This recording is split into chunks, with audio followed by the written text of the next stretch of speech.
Hello there. Tonight, we begin with the entire story of Norse mythology.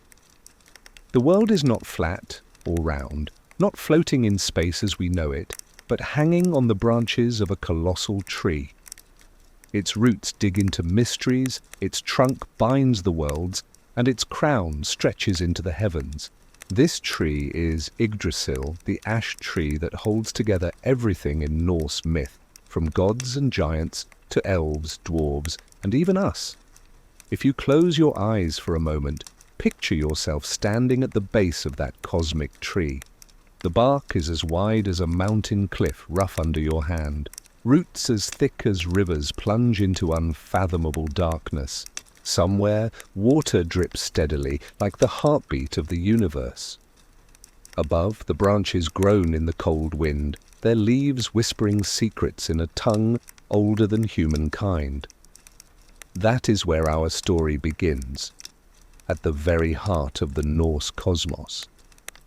Now, this isn't a tale of perfect gods living in shining heavens, untouched by trouble. The Norse world was harsh, cold, and unpredictable, and so were its gods. They were powerful, yes, but also deeply. They schemed, fought, and sometimes made mistakes just as messy as any mortals, and that's part of what makes them so compelling. But before we meet them, let's take a tour of the 9 worlds that cling to Yggdrasil. At the very top, lit by divine brilliance, is Asgard, the realm of the Aesir gods. Odin rules there, sitting on his high throne, Hlidskjalf, able to look across all worlds. Thor strides its halls, heavy hammer in hand, always ready to defend against giants. And Frigg, Odin's wife, keeps her watch with quiet wisdom. Asgard is a place of shining halls and feasting tables, but also the seat of fateful decisions. Below Asgard, but still bathed in light, lies Vanaheim, the land of the Vanir gods. These are deities tied to fertility, prosperity, and the softer cycles of life. Freyr and Freya live there, names you'll hear again, when love, harvest, and magic enter our tale. The Vanir once fought the Aesir in a great war, but for now just picture their realm as fertile and green, rich with rivers and fields. Descending further, you reach Alfheim, home of the light elves. Shimmering beings of grace, often described as luminous and ethereal, the elves were connected with beauty, art, and a kind of subtle magic. Humans in the Old North might have thought of them as inspirations, or maybe as dangerous temptations. Then comes Midgard, our world, the realm of humankind. A great sea encircles it, and beyond that sea coils the vast serpent Jörmungandr, destined one day to rise. Midgard is protected in part by Thor, who patrols its borders against giant incursions. You can imagine Midgard as the middle realm, balanced precariously between divine order above and chaotic forces below. Venture outward and you'll stumble into Jotunheim, the land of the giants, rugged mountains, icy crags, storm-blasted fields. It is here that the Jotnar, the giants, dwell. Not all of them are mere brutes. Some are wise, others beautiful, but nearly all stand as rivals to the gods. The tension between Jotunheim and Asgard is one of the pulsing veins of Norse myth. Then, in colder, harsher depths, lies Niflheim, a world of mist, ice, and unrelenting cold. One of the primal realms, it holds rivers that freeze and break apart, and beneath it, the dragon Nidhogg gnaws relentlessly at Yggdrasil's roots. By contrast, blazing opposite Niflheim is Muspelheim, a land of fire, lava, and flame. Its ruler is Surtur, the fire giant, who waits at the edge of time with a flaming sword to bring about the end. Fire and ice, Muspelheim and Niflheim, are the twin forces that shaped creation itself. There is also Svartalfheim, realm of the dwarves. Underground forges ring with hammer blows. Sparks fly as master craftsmen shape treasures beyond compare. From this world come many of the objects that define the gods, weapons, rings and wonders alike. And finally, shadowy Helheim. This is where many of the dead go, presided over by Hel, the daughter of Loki. It is not a place of torment like the Christian hell that later overlapped its name, but a realm of shadow and quiet, where souls linger away from the light of the sun. 9 worlds, bound together by the vast branches and roots of Yggdrasil. The tree itself is alive with creatures. An eagle perches at its highest boughs, and a squirrel named Ratatosk scurries up and down, ferrying insults between the eagle and the dragon below, as though cosmic existence itself has time for gossip. Deer nibble at its branches, serpents writhe in its roots. The whole thing feels restless, as though it too knows that even the mightiest tree is mortal in its way. This is the stage, vast and strange, on which Norse mythology plays out. And as we walk forward into these stories, you'll notice how deeply human they feel. The gods feast and laugh, but they also plot, despair, and fall. Giants threaten, monsters lurk, and destiny winds its invisible threads through every choice. Soon we'll meet Odin, the one-eyed wanderer, always hungry for wisdom, sacrificing dearly for knowledge others might fear to ask for. We'll hear Thor's thunderous steps, protector of mankind, smashing giants with his hammer, but sometimes outwitted in unexpected ways. And of course, we'll encounter Loki, sly, charming, dangerous, a god whose cleverness is as sharp as his betrayals.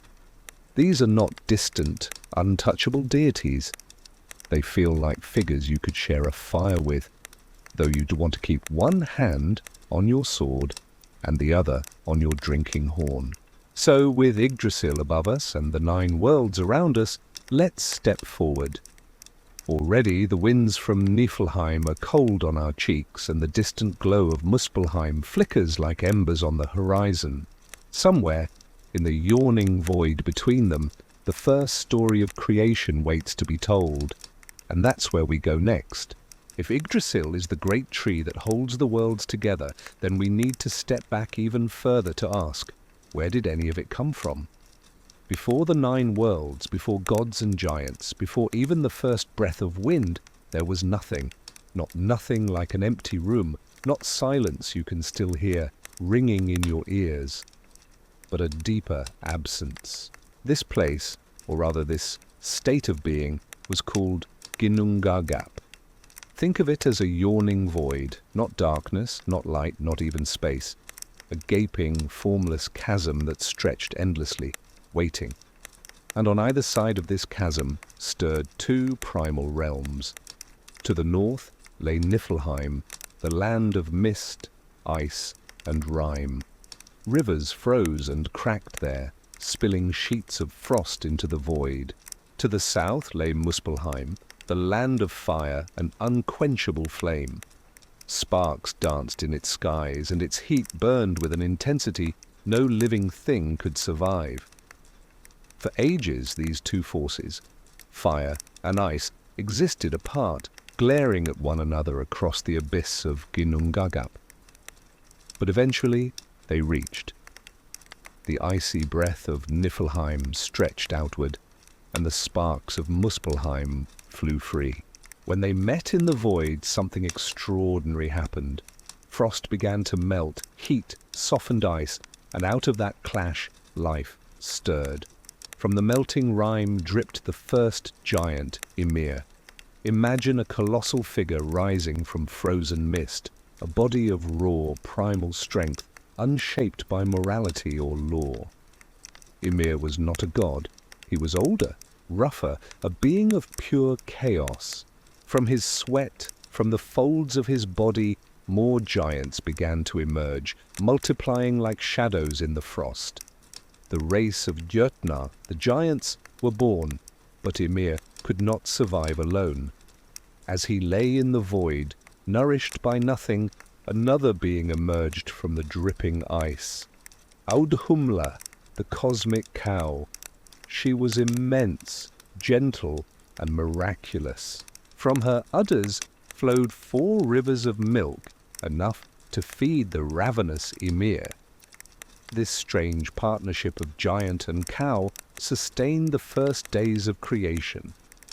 Audhumla herself, though, needed sustenance. She turned her tongue to the salty ice blocks that lay around Ginnungagap, licking them steadily. And as she licked, something remarkable happened. From the ice began to emerge a new figure, the shape of a man. Slowly, day by day, Audhumla revealed him until at last he stepped forth. This was Buri, the first of the gods. Buri fathered a son named Bor, and Bor in turn took a giantess as his partner. Together they had 3 children, and those 3 would shape all of existence: Odin, Vili, and Ve. These brothers were not like Ymir. They were purposeful, ambitious, and keen-eyed. Where Ymir sprawled in chaotic growth, the brothers sought order. They looked upon the great giant and his offspring and realized that creation could not simply be left to chance and chaos. And so, a violent act of genesis took place. Odin and his brothers confronted Ymir, their forefather, and the fountain of giant kind. They slew him. Ymir's death was no small thing. When his blood poured forth, it drowned nearly all of his kin. Rivers of crimson flooded Ginnungagap, and only a few giants escaped, clinging to the edges of creation. One of them, Bergelmir, survived with his wife, and from him the race of giants would continue. But for Odin, Vili, and Ve, Ymir's death was not the end. It was the beginning. They took his immense body and shaped the world itself. His flesh became the earth, firm beneath our feet. His bones hardened into mountains, his blood into seas and rivers. His skull was raised to form the dome of the sky, and from his brain they scattered the clouds. His hair spread into forests, and from his teeth and shattered bones they fashioned stones. Even his eyebrows were used. The brothers set them as a barrier to create Midgard, the enclosure that would one day protect humankind from the chaotic outer realms. To light their new world, the gods took sparks from Muspelheim and flung them into the sky. These became the stars, scattered like jewels against the dark. Later, they would place the sun and moon to move in their paths, but already the dome of Ymir's skull glittered with fire. The world, raw and young, was beginning to take shape. Picture it, the vast expanse no longer empty but structured, seas rushing into valleys, mountains rising, stars glittering above. From the body of a slain giant came the bones of reality itself. There's a kind of brutal poetry to it, creation not as a gift, but as a conquest. The gods did not inherit a ready-made paradise. They wrestled order out of violence, shaping beauty from the carcass of chaos. And in the midst of this young cosmos, Yggdrasil took root. Its trunk stretched upward, its branches reached outward, and its roots sank deep, binding the newborn worlds together. Already creatures stirred upon it, and already fate's threads began to spin. But Odin and his brothers were not finished. They had shaped a world from a corpse, but it was empty of life beyond giants, and the few creatures born in the void. Soon they would bend to the task of creating beings to walk Midgard, and not just beings, but humans. Yet before we get to them, pause for a moment. Think about the strangeness of this beginning. A cow licking ice into a man. A giant slain to make the seas and mountains.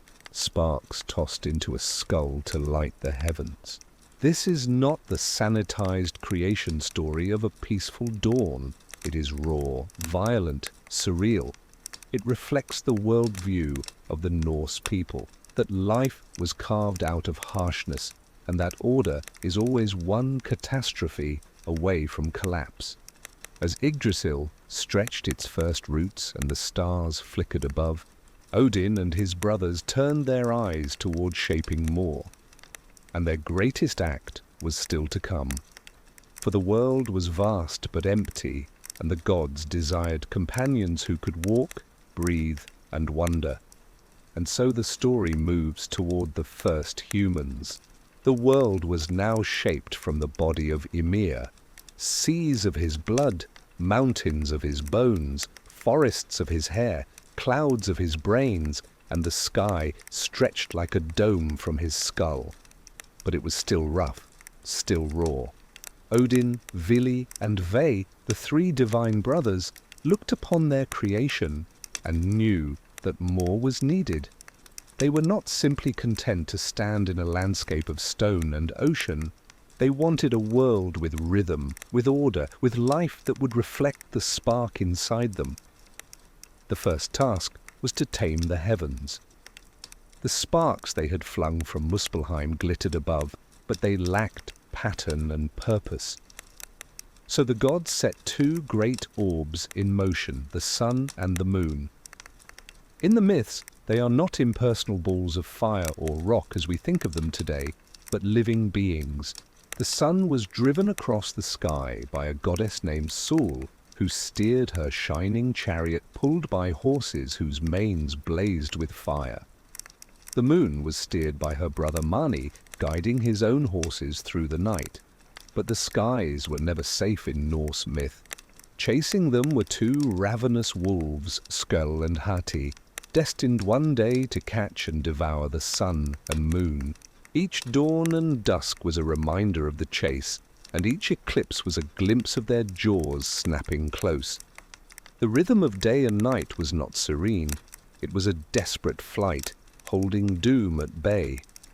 With the heavens set in motion, Odin and his brothers turned to Midgard, the realm made from Ymir's brows. It was a vast space, encircled by ocean and girdled against chaos by the gods' own handiwork. But as yet it was empty of beings who could appreciate it, who could live and struggle and worship. The giants roamed their harsh lands beyond, but Midgard was still a silent cradle. And so came one of the most remarkable stories in all of Norse mythology, the creation of the first humans. Picture Odin walking along the shore of this young world, his brothers beside him. Waves roll against sand, gulls wheel in the sky, and the air is raw with the scent of salt and pine. On the ground they find two fallen trees, trunks washed up by the tide, one an ash, the other an elm. To us they might look like driftwood, rough and lifeless. But to the gods they were seeds waiting to be awakened. The brothers bent down. Odin, always the leader, gave to these wooden forms the gift of breath, the animating spirit, the force that stirs a body into life. Vili, whose name is tied to will and desire, gave them understanding, the ability to think, to feel, to perceive the world.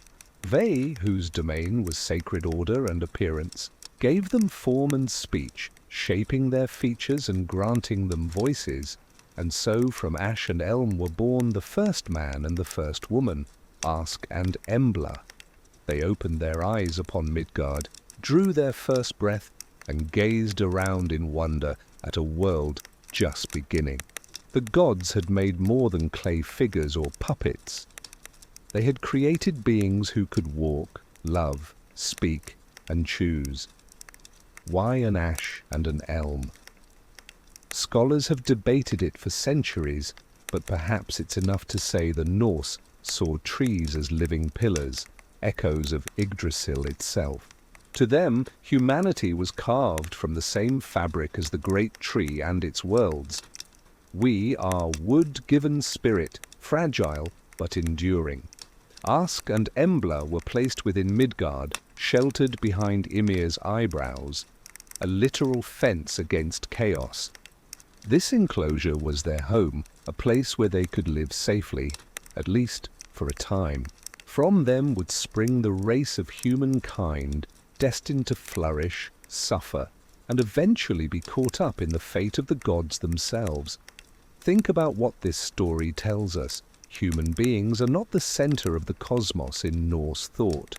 We are not the pinnacle, nor are we made in the image of perfection. We are driftwood, breathed into life by chance and care, living under the shadow of giants and gods. Our place is small, but it is sacred. This fragile balance is at the heart of Norse cosmology. The world is ordered, but only just. Every star in the sky is chased by wolves. Every root of Yggdrasil is gnawed by serpents. Even the first humans live only because gods bothered to pause by the sea and see potential in 2 pieces of wood. Order is not a permanent state. It must be maintained, defended, renewed, and one day, inevitably, it will break. Yet, in that fragile order lies beauty. The sun's fire streaking across the heavens, the moon's pale glow fleeing through the night, the voices of Ask and Embla rising in song or laughter, all of it is precious because it is precarious. The Norse did not imagine a safe and eternal cosmos. They imagined one in which even the gods struggled against collapse, and where every moment of peace was worth cherishing. So now the world had rhythm. Day and night, order and chaos, life and death. It had gods who walked in Asgard, giants who brooded in Jotunheim, dwarves hammering deep in their forges, and now humankind, small, fragile, but awake. From here, the great stories truly begin. Odin's hunger for wisdom would drive him to sacrifice dearly. Thor's thunder would shake the skies as he defended Midgard from the giants, and Loki, sly and silver-tongued, would stir trouble at every turn. Already, in the first breath of humanity, the stage was set for drama. But let us not rush. Before we get to wars and trickery, let's step into the golden halls of Asgard, where the gods themselves gather, plot, and feast. For it is in their struggles, with one another and with their enemies, that the heart of Norse mythology beats. And that is where we go next. Now that the world was breathing and humans walked the shores of Midgard, the gods themselves began to shape their own home. At the highest branches of Yggdrasil, above the turmoil of Midgard and far from the frostbitten edges of Niflheim, they built Asgard, a realm of golden halls, vast feasting tables, and watchful towers. Imagine stepping into Valhall, Odin's hall, its rafters like a forest of spears, shields polished bright as mirrors covering its ceiling, and the benches stretching endlessly with warriors laughing and drinking. In this hall, the chosen slain would gather. But that story is for later. Elsewhere in Asgard stood Bilskirnir, Thor's hall, enormous and filled with the thunder god's booming laughter and the scent of roasted goats. There was also Sesrumnir, Freya's hall, warm with music and magic. Each hall reflected the god who ruled it, glowing like jewels strung across the branches of the world tree. The gods who lived here were known as the Aesir. They were the rulers of war, power, and governance. Odin, the All-Father, ever seeking wisdom, Thor, the hammer-wielder, Tyr, brave enough to sacrifice his hand for order, Frigg, the wise and watchful queen. The Aesir embodied authority and force, the kind of qualities that could bind chaos and impose some order on the 9 worlds. But they were not the only gods. To the south lay Vanaheim, home of the Vanir, another divine tribe. Where the Aesir focused on war and sovereignty, the Vanir were tied to fertility, prosperity, and the mysteries of nature. Their deities, Njord, god of the sea and wealth, Freya, linked to harvests and peace, and Freya, the goddess of beauty, love, and powerful Seder magic. were not warriors by nature but stewards of plenty.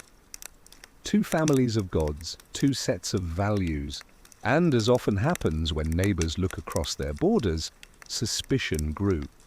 The spark of conflict came, as many sparks do from something strange and new. Among the Vanir was a figure named Gullveig, sometimes thought to be another face of Freya herself. She came to Asgard, practicing her magic. Seda, the deep, powerful art of shaping fate and bending minds. The Aesir, proud and suspicious of such arts, found her threatening. They seized Gullveig and attempted to destroy her, but magic like hers does not end so easily. They burned her, yet she was reborn. They burned her again, and again she rose from the ashes, shimmering and unbroken. After the third attempt, it was clear the Aesir could not rid themselves of her, and their violence had not gone unnoticed. To the Vanir, this attack was an outrage. War erupted between the two divine tribes, a war unlike anything before. Spears and spells clashed, walls crumbled, and even Asgard shook under the assault. The Aesir, masters of raw power and weapons, found themselves evenly matched against the Vanir, whose magic and connection to the land gave them strength. It was not a short squabble, but a drawn-out conflict, bitter and costly. The tales say neither side could win. The Aesir could not crush the Vanir, and the Vanir could not overturn the walls of Asgard. So eventually, weariness led to wisdom, and the gods called a truce. As is common in ancient treaties, hostages were exchanged to guarantee peace. From the Vanir came Njord, the sea god, and his children, Freya and Freyja, who would henceforth live among the Aesir in Asgard. In return, the Aesir sent two of their own, Hönir and Mimir, to dwell in Vanaheim. This exchange changed everything. Njord, Freya and Freyja brought with them not only fertility and prosperity, but also the secret knowledge of Seda, a kind of magic that even Odin himself would later seek to master, despite the whispers that such sorcery was unmanly. Meanwhile, the Aesir's gifts of sovereignty and order shaped the Vanir in turn. The two tribes became, in a sense, one pantheon. They still carried their differences, the Aesir more political and warlike, the Vanir more sensual and tied to nature. But together they balanced one another. From this uneasy marriage of power and fertility, the Norse cosmos gained a fuller range of divine forces. Think of what this says about the worldview behind these myths. The Norse knew that life was not only struggle and war, nor only growth and harvest. It was both. Without the Aesir, there would be no protection against giants, no order in the chaos. Without the Vanir, the fields would not yield, the seas would not swell with fish, and beauty itself would wither. Life required both sword and plough, both hammer and kiss. Of course, the hostages themselves shaped the stories to come. Njord would struggle in his marriage with the mountain giantess Skadi, always longing for the sea while she pined for her snowy peaks. Freyja would one day give up his mighty sword in exchange for love, a choice that would echo at Ragnarok. And Freyja, perhaps the most complex of all Norse goddesses, would weave love, lust, grief, and fierce magic into countless tales. From the ashes of war, then, came something new, a fuller, richer divine family. Yet the memory of that first conflict never truly faded. It lingered in the tension between power and plenty, between force and fertility. And perhaps it lingered also in the gods' own awareness that unity, like creation itself, was fragile, hard-won, easily broken. As Asgard settled into this new peace, Odin turned inward. The war had shown him the limits of raw might, and it sharpened his hunger for deeper wisdom. Soon he would embark on quests unlike any other, Sacrifice is not for victory in battle, but for secrets written into the fabric of existence.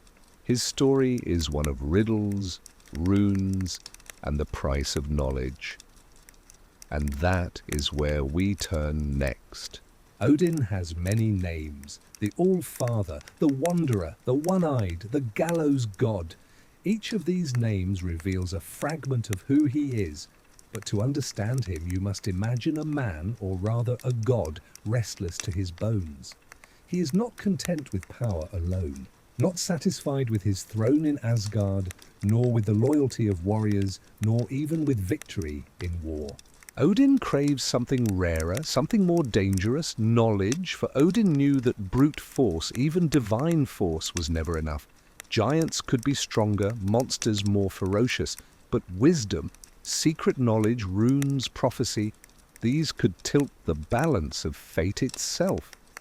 And so Odin pursued wisdom with a hunger so great that he was willing to pay any price, even in blood. One of the most famous tales tells of his journey to Mimir's well. Beneath one of Yggdrasil's roots lies a sacred spring, guarded by Mimir, a being of immense knowledge. The waters of this well held deep wisdom, the kind that could pierce the veils of the future. Odin came to drink from it, but Mimir demanded a price. Not gold, not treasure, not even loyalty. The price was Odin's own eye, and Odin did not hesitate. He plucked out his eye and dropped it into the well, where it sank and gleamed among the waters. In return, he drank. With that draught, his vision of the cosmos expanded. He saw the threads of fate, the shadows of Ragnarok, the weaving of the Norns at the roots of Yggdrasil. He walked away from Mimir's well, half-blind in body, but wide-eyed in spirit. It's a striking image, the god of war sacrificing sight for insight. One eye turned outward to the world of spears and shields. One eye turned inward toward riddles and fate. But that was only the beginning. Odin's quest for wisdom led him next to the runes. Not just letters, but symbols of magical power. These were not simply handed down. They had to be earned, wrestled from the fabric of existence itself. And so Odin chose the most extreme sacrifice imaginable. He sacrificed himself to himself. He climbed Yggdrasil, the world tree, and hung there upon its branches, pierced by a spear, without food, without drink, without comfort. For 9 days and 9 nights he suffered, staring into the abyss. No one offered him aid. No one brought him relief. He dangled on that great tree, teetering between life and death, and then revelation. In the delirium of pain, the runes revealed themselves, symbols glowing with meaning, secrets of magic and language, the very bones of reality. With a cry, Odin seized them. He fell from Yggdrasil transformed, not with brute power, but with knowledge no other god possessed. Think about the audacity of this. Odin is not a god who simply commands. He bleeds for his wisdom. He wounds himself, starves himself, endures agony for the sake of what others might not even dare to ask. In that sense, he is deeply human, flawed, desperate, willing to suffer for an elusive goal. Yet his humanity makes him terrifying, because his ambition has no end. Odin's hunger also took him wandering across the worlds in disguise. He loved to cloak himself as a traveller, a grey cloaked old man with a broad hat, pulled low, one eye hidden, a staff in hand. In this form, he could walk among mortals and gods alike, testing them, tricking them, gathering scraps of knowledge like a crow, pecking at shiny things. Sometimes he offered wisdom in riddles. Sometimes he demanded oaths or secrets in return. And sometimes he simply listened, for even Odin knew that the smallest tale could hide a key to prophecy. His ravens, Hugin, thought, and Munin, memory, flew each day across the worlds to bring him news, but Odin himself often preferred to go where danger lived, where knowledge waited in dark corners. He sought the mead of poetry, wrestled with giants for their secrets, and sat with seeresses who whispered grim prophecies. He valued truth even when it cut him, and often it did. The more Odin learned, the more he saw the outline of Ragnarok, the twilight of the gods. Yet he never turned away. He gazed into fate's harsh face and chose to keep going. This is what makes Odin so fascinating. He is not wise in the calm, grandfatherly sense. He is wise like a man who has clawed wisdom out of the dark, bloody and half-mad with it. His knowledge is never enough. He is always reaching for more, even though he knows that every new truth only confirms the doom of the gods. There is tragedy here. Imagine seeing the end of all things written in the threads of destiny, and yet still striving, still scheming, still sacrificing in the hope of changing it, or at least holding it off a little longer. Odin is both noble and desperate, heroic and ruthless. He is the god who will give everything for knowledge, yet he cannot escape the final prophecy that no knowledge will save him. As we follow these myths, keep Odin in mind. Whenever you hear of runes carved, of riddles spoken, of strange wanderers knocking at a farmer's door, Odin is there, seeking, scheming, watching, with his single, burning eye. But he is not the only god whose presence looms large over the 9 worlds. If Odin is the restless seeker, then his son Thor is the great defender, the thunderer, the hammer wielder who stands at the edge of Midgard and holds back the storm of giants. Odin's knowledge may weave webs, but it is Thor's hammer that smashes threats before they cross into the human world. And Thor's stories of strength, appetite, and the occasional surprising humiliation are where we turn next. If Odin is the restless, brooding seeker of knowledge, then Thor is his opposite in many ways. Raw, unstoppable force incarnate. He is the hammer-wielding defender of the gods, the thunderer whose footsteps shake the earth, the giant slayer who does not ponder riddles but acts. Where Odin schemes, Thor swings. Where Odin sacrifices, Thor eats. And he eats a lot. His appetite is legendary, as vast as his strength, and as much a part of him as the thunderous crack of Mjolnir. Picture Thor as a man among gods, practical to the point of bluntness. He does not spend hours listening to omens or consulting seers. He prefers a good fight, a hearty meal, and a straightforward solution to most problems. Hit the enemy until the problem disappears. Yet he is not without humour. Tales tell of Thor's grumbling, his impatience with riddles, his occasional embarrassment when clever giants trick him. He is a god whose temper is as famous as his hammer, but whose heart is also enormous, particularly for the people of Midgard. Thor's hammer, Mjolnir, is central to his identity. It was forged by dwarves, the master craftsmen of Svartalfheim, in a story of ingenuity, trickery, and the occasional mishap. Loki, ever the mischief maker, had a hand in its creation, as he did in nearly everything. The dwarves were tasked to craft gifts for the gods, and Loki's schemes led to Mjolnir's design being slightly flawed in appearance, but devastatingly effective in power. It returns to Thor's hand when thrown, crushes mountains and smashes giants into dust. Many myths tell of Thor's journeys to Jotunheim, the land of giants. He travels there not out of curiosity but necessity, to recover stolen treasures, to contest a giant's challenge, or to defend the realms from chaos. On one journey, he wrestled with giants disguised as animals, drank from oceans without noticing, or lifted impossible weights, only to discover he had been outsmarted by the illusions of his foes. These stories are often as humorous as they are heroic, showing that even the strongest god is not immune to cunning. One famous tale recounts Thor's visit to a giant's hall where he entered a drinking contest.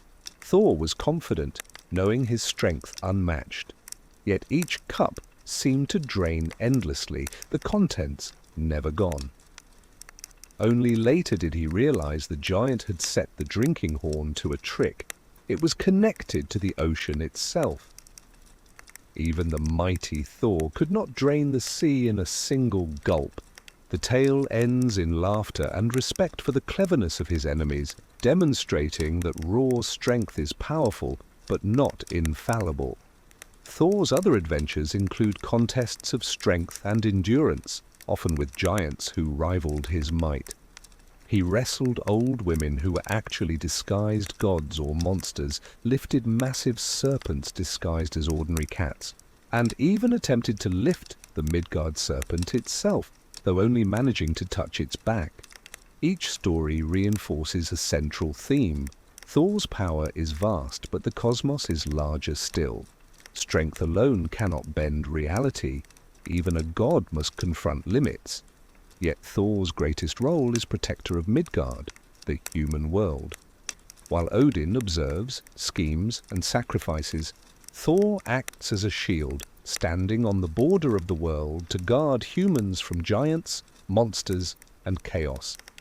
Villagers might look to the sky and see thunder rolling. They knew it was Thor patrolling, hammer in hand. He embodies the principle that divine power must sometimes be practical, physical, and immediate. Humans were not insignificant to Thor. Unlike Odin, who views mortals through the lens of prophecy, Thor is directly engaged with their lives. He ensures that crops are not trampled by giants, that fishing nets return full from the sea, that villages are safe from marauding creatures. Farmers may not call him by name in every tale, but the Old Norse believed that Thor's presence kept Midgard habitable. His hammers crack, marking the rhythm of their lives. Even his personality reflects this practical closeness. Stories show him dining with humans, accepting gifts, and enjoying their company. Yet he is also quick to anger if they fail in courage or courtesy, showing that protection is a duty, not a favor. Thor is blunt, yes, but just, a god of action, justice, and thunder, and humor is never far. Many tales depict Thor embarrassed or tricked, often by Loki, whose cunning is the perfect counterbalance to Thor's straightforward might. In one story, Thor is dressed as a bride to retrieve his stolen hammer. Imagine the god of thunder, enormous and bristling, disguised in a wedding gown and veil, trying to conceal his fury while giant adversaries look on. These moments remind us that even the most powerful gods are not invincible, that cleverness can challenge strength, and that stories of gods can carry laughter as well as awe. Thor's hammer is also a symbol of blessing. He hammers it over newborn children and couples, offering protection and fertility. In this way, he is both destroyer and guardian, violent and nurturing, a paradox that perfectly embodies his essential role in the cosmos. He is deeply human in his duality, capable of rage and of care, of humor and of terrifying power. Through all of these adventures, Thor remains Midgard's steadfast defender. Giants rise, monsters threaten, and storms break over the earth. Yet humans can till their fields, fish their rivers, and sleep at night because Thor is watching. Where Odin manipulates destiny, Thor preserves life, making the Norse cosmos not only a tale of war and fate, but of protection and continuity.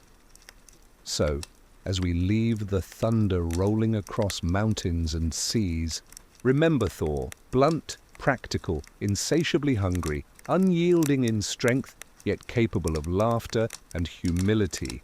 He is the hammer, the storm, the guardian of humanity.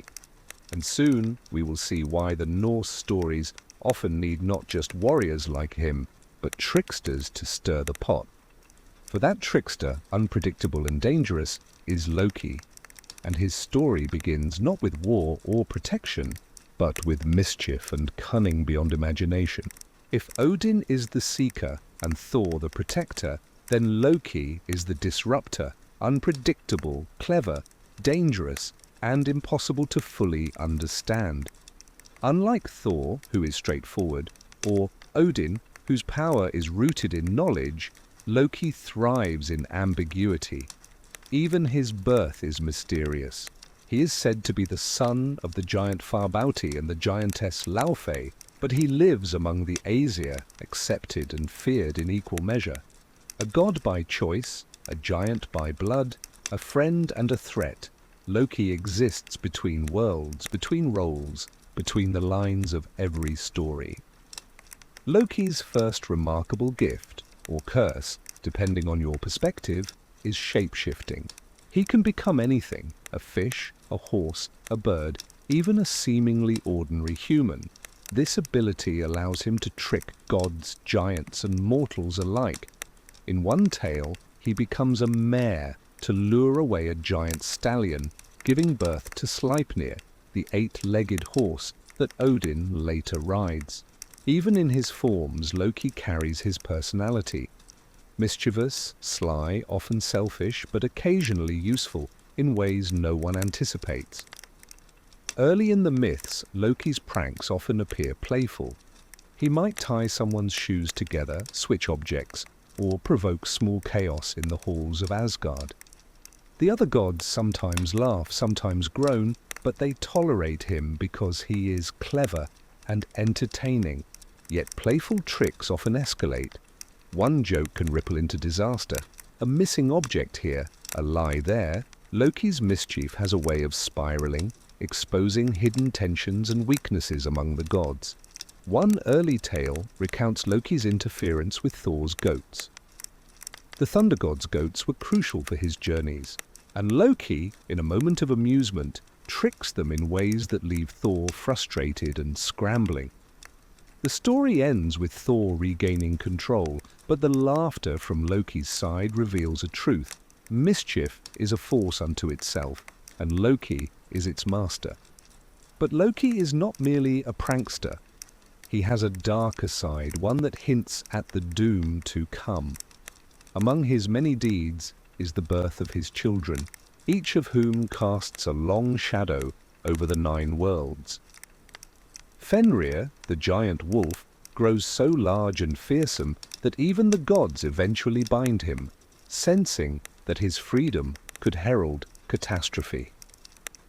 Jörmungandr, the Midgard serpent, coils through the ocean surrounding Midgard, a silent, ever-present threat to humans and gods alike. And Hel, his daughter, rules over Helheim, the shadowy realm of the dead, where many souls linger away from the light. Even in these children, Loki's duality is evident. They are extensions of his nature, clever, powerful, dangerous, and inescapable. Each will play a pivotal role in the events of Ragnarok, the twilight of the gods. Through them, the consequences of Loki's cunning reach beyond the playful chaos of earlier stories into the realm of fate and inevitability. Some tales illustrate Loki's cunning through trickery that benefits the gods, even if temporarily. When Sif, Thor's wife, loses her golden hair, it is Loki who causes the loss. Yet it is also Loki who orchestrates its replacement with hair that grows like natural locks and who arranges the creation of other magical treasures, including Thor's hammer. In this sense, Loki is both a threat and a reluctant problem solver, a god who destabilizes yet, occasionally, restores balance through his own cleverness. But make no mistake, his chaos is never fully controlled. Loki's cleverness teeters on destruction, and even his moments of helpfulness foreshadow darker deeds. The line between humor and horror is thin in his stories. One moment, the gods laugh. The next calamity looms. This duality makes Loki fascinating and terrifying. He is the god who can turn a feast into a disaster, a playful prank into the beginning of tragedy. Consider his relationship with the other gods.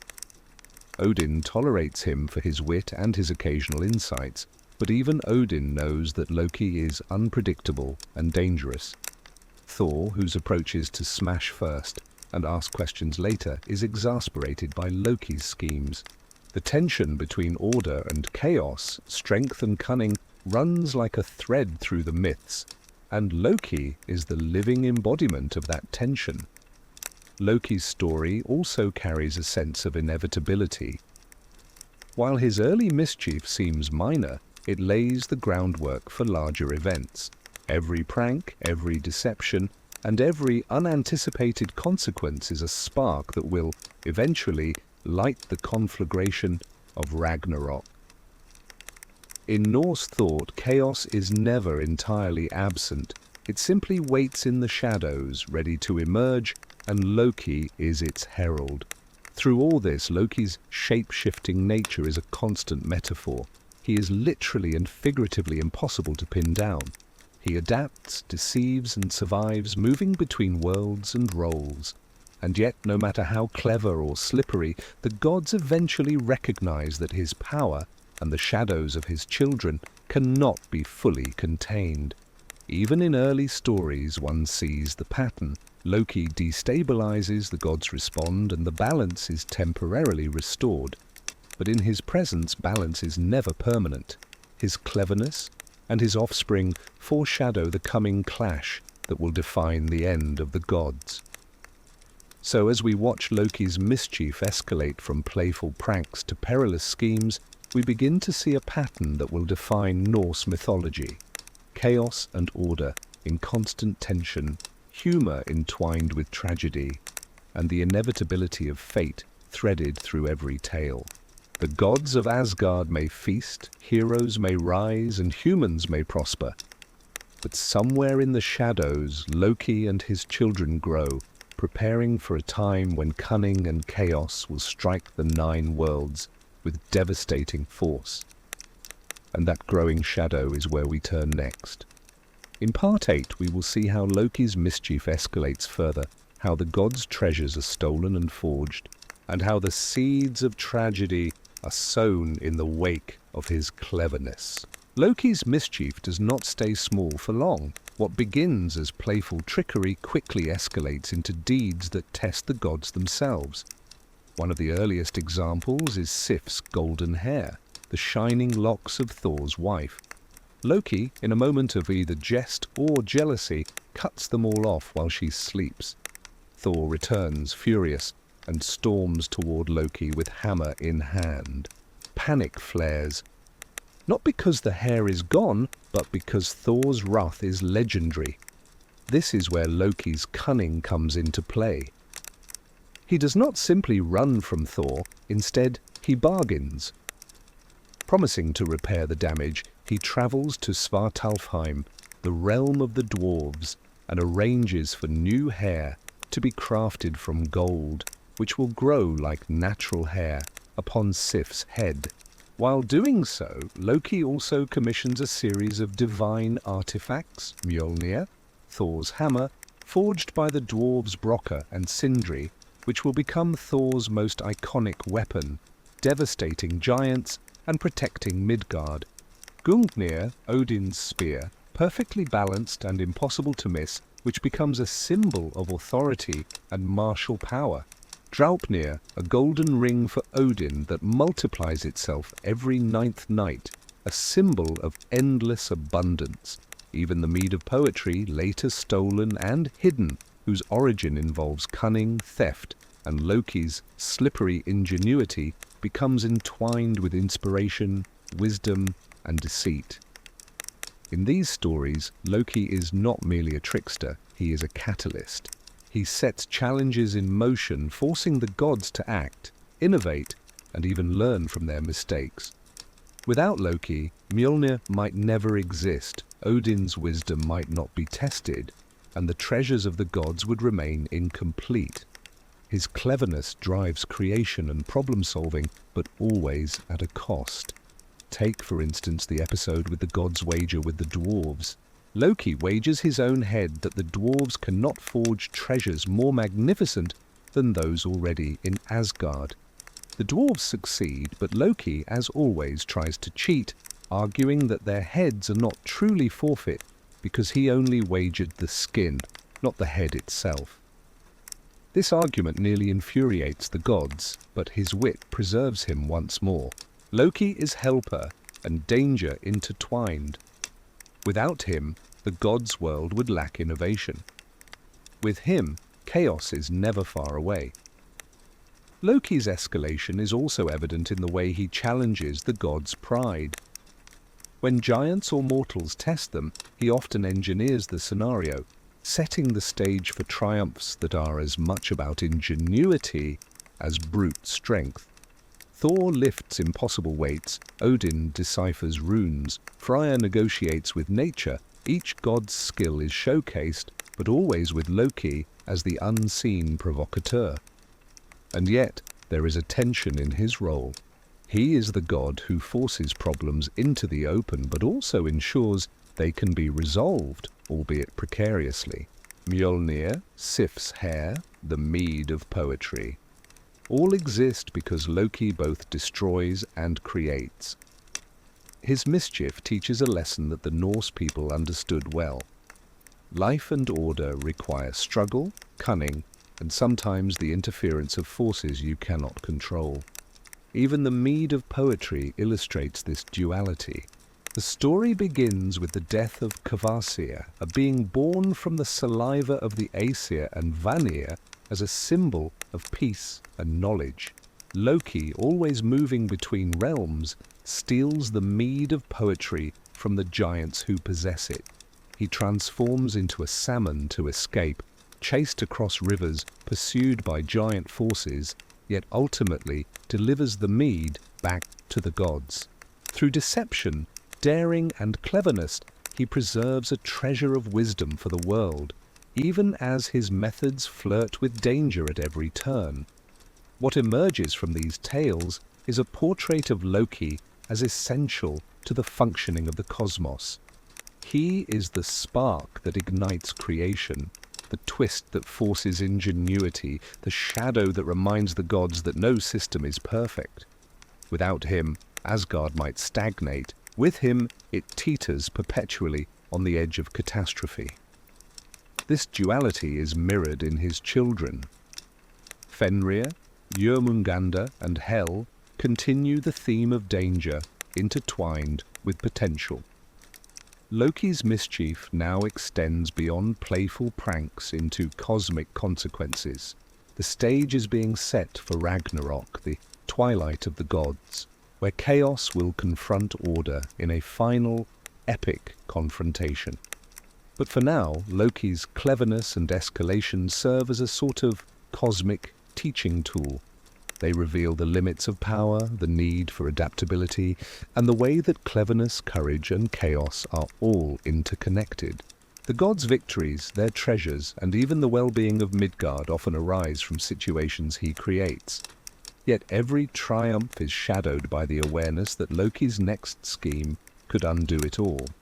The Norse myths, in this sense, are not stories of static gods and simple morality. They are dynamic, interwoven tales of cause and consequence, wit and strength, humor and danger. Loki embodies the tension between order and chaos, between creation and destruction, between help and harm. In every act, he challenges the gods, and through them challenges us to see that the universe is never simple and never entirely safe. As we move forward, we will see how Loki's cleverness eventually transforms into outright treachery. The playful pranks give way to schemes with world-altering consequences, and the gods will be forced to confront the limits of their own power and wisdom.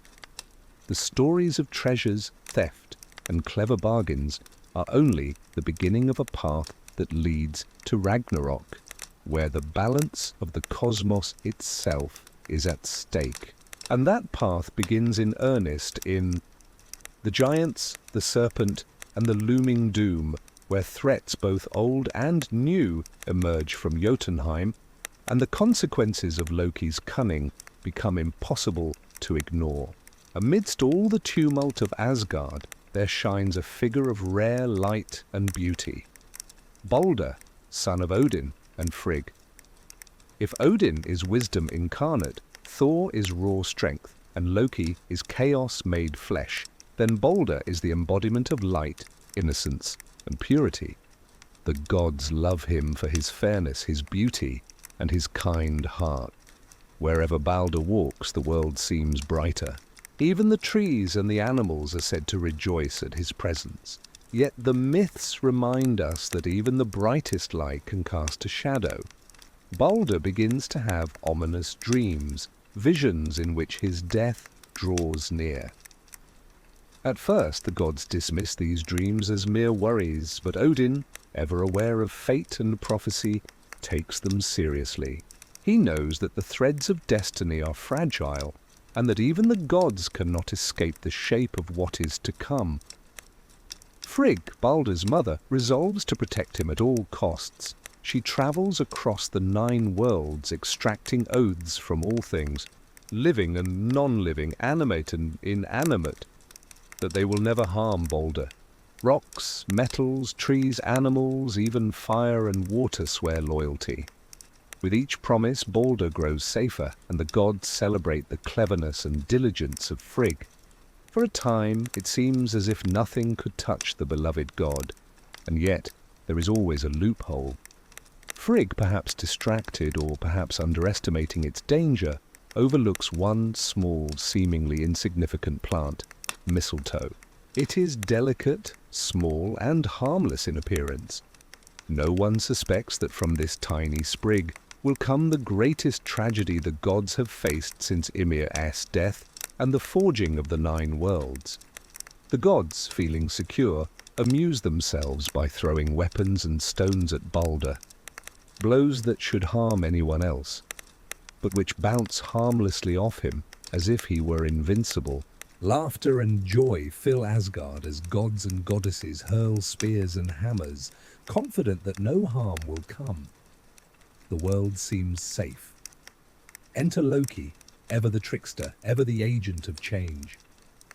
He observes the scene, and where others see joy, he sees opportunity.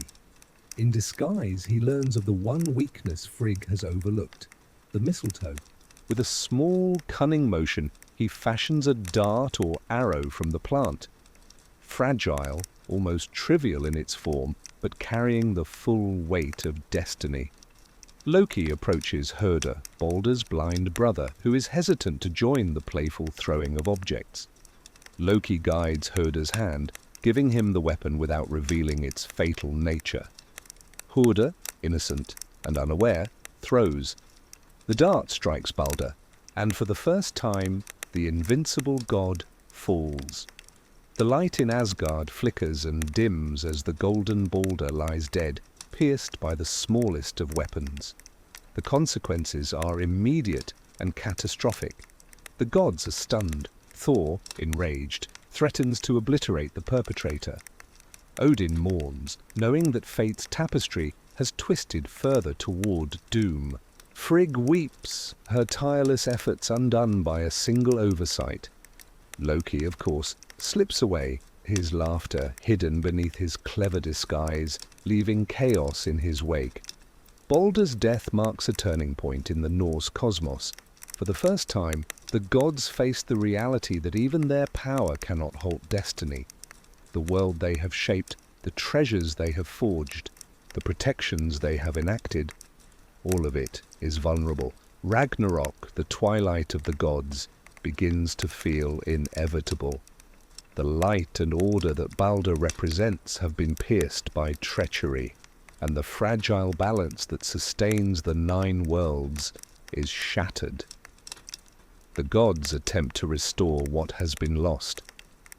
They send messengers to Hel, the realm of the dead, to plead for Baldr's return. Even Loki, whose children loom as agents of future destruction, is indirectly responsible for this desperate negotiation. Yet the journey is fraught with challenges and the rules of the cosmos are not easily bent. Baldr tastes death is more than a personal tragedy. It is a signal that the cosmos itself is beginning to unravel. Through this tale, the myths emphasize a recurring theme. Fate is inexorable, and even the purest beings are not immune to misfortune. Innocence cannot shield one from the consequences of overlooked dangers, clever tricks, or the inexorable march of destiny. Baldr's demise teaches that joy and light are always tinged with vulnerability, that the golden threads of life can snap in a single, cunning act. And Loki, ever the agent of chaos, becomes not merely a prankster but a catalyst of doom. His actions, once playful, now have irreversible consequences. Through him, the stories remind us that even in a world of gods, wisdom, strength, and love are fragile. The cosmos can be undone not by brute force alone, but by cunning, oversight, and the intricate interweaving of fate. As the gods mourn and the nine worlds shudder under the weight of this event, the stage is set for the final struggles, where heroes, gods, giants, and monsters converge. The shadow of Baldr's death stretches far into the stories to come, a constant reminder that light and innocence, no matter how golden, cannot fully escape the designs of fate. From here, the narrative moves inexorably toward Ragnarok, where the consequences of Loki's cunning, Baldr's fall, and the fragile order of the cosmos collide in a cataclysmic confrontation. But before that, we will explore how the gods prepare, the threats that rise, and the unraveling of their carefully constructed world. Baldr's death is the pivot, the moment where Norse mythology shifts from playful tales and heroic adventures to the grim inevitability of destiny. The nine worlds, once vibrant and hopeful, now hang on the threads of prophecy, trembling toward the end that even Odin's wisdom cannot avert. While Odin, Thor, and Loki dominate much of the Norse myths, the cosmos is far too large for just three gods to carry its weight. Surrounding them is a host of other divine figures, each with distinct personalities, powers, and destinies, humanized, flawed, yet vital to the fate of the nine worlds. As we move closer to Ragnarok, their stories and choices weave together into a tapestry of bravery, cunning, and sorrow. Let's begin with Freya, daughter of Njord, and sister of Freya, a goddess whose very presence blurs the line between the divine and the human. She embodies beauty, desire, and the potent forces of magic, specifically Seda, a powerful art of shaping fate and influencing minds. Freya's power is seductive and mysterious. She drives warriors into battle and can sway outcomes through subtle manipulation. Yet she is also deeply human, capable of love, grief, and longing. Many myths show her yearning for companions, treasures, or lost loves, and her decision, whether in favoring one mortal or aiding the gods, ripple through the cosmos. In times of conflict, she is a bridge between Aesir and Vanir, a reminder that diplomacy and magic can be as decisive as brute force. Her brother Freyr is almost her opposite in temperament. He is the god of fertility, prosperity, and peace. Unlike the hammer-wielding fist-first Thor, Freya governs the rhythms of the earth, the growing of crops, the bounty of rivers, and the well-being of families. Yet Freya is not passive. He wields a magical sword capable of fighting on its own, though he will later surrender it for love, an act that foretells vulnerability in the coming chaos of Ragnarok. Freya reminds us that even peace and abundance carry risks. Prosperity demands care, attention, and sometimes sacrifice. Then there is Tyr, the god of law, justice, and heroic sacrifice. Tyr is not flashy, nor does he wield a hammer or weave magic. He is defined by courage and duty, even when the price is personal. His most famous story is the binding of Fenrir, Loki's monstrous wolf son. Tyr volunteers his hand to the beast as a pledge of good faith, knowing Fenrir will bite it off when tricked into restraint. Tyr's loss of his hand symbolizes the painful, sometimes irreversible sacrifices required to uphold order. He is a god of responsibility and moral courage, reminding the other gods, and us, that justice is not easy, and protection of the community often demands personal cost.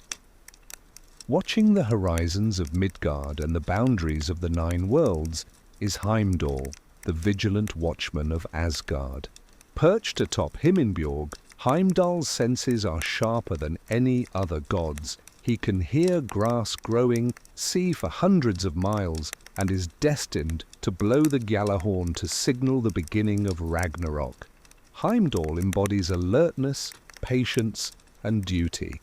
He rarely acts impulsively. Instead, he is the guardian of thresholds, the sentinel whose vigilance ensures that the chaos outside Asgard cannot strike unexpectedly.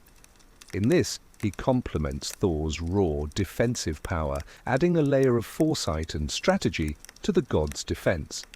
Finally, there is Frigg, Odin's wife and queen of Asgard, whose presence is quieter but no less crucial. Frigg is the mother, the planner, and the protector. She perceives threads of fate and often tries to intervene, as seen in her efforts to safeguard Baldr. Frigg's power is subtle, rooted in foresight, negotiation, and persuasion. She cannot prevent tragedy, even Baldr as death shows the limits of her influence, but she shapes the narrative in ways both profound and intimate. Frigg is a reminder that not all power is loud or combative. Some of it is woven through care, foresight, and the quiet labor of maintaining stability. Together these gods form a web of roles and responsibilities that maintain the delicate balance of the 9 worlds. Each god, in their own way, contributes to the cosmos's survival. Freya, with her magic and influence, can tip the scales subtly, guiding outcomes with strategy rather than force. Freya ensures life continues, crops grow, and humanity prospers, the very things that make the world worth defending. Tyr holds justice and law, reminding gods and mortals alike of the cost of civilization. Heimdall stands as sentinel, a constant eye on danger, waiting for the moment when the boundaries of order are tested. Frigg weaves foresight and care, attempting to counterbalance the reckless or chaotic actions of gods like Loki. Yet none of them, alone or together, can escape the loom of destiny. Ragnarok approaches, and each god's strengths and weaknesses will be tested. Freya's magic may not avert disaster. Freya's sword, surrendered for love, may leave him vulnerable. Tyr's courage will be needed in unimaginable trials. Heimdall's vigilance will face the ultimate test, and Frigg's foresight may fail to save even her beloved children. The Norse myths in this way humanize divinity.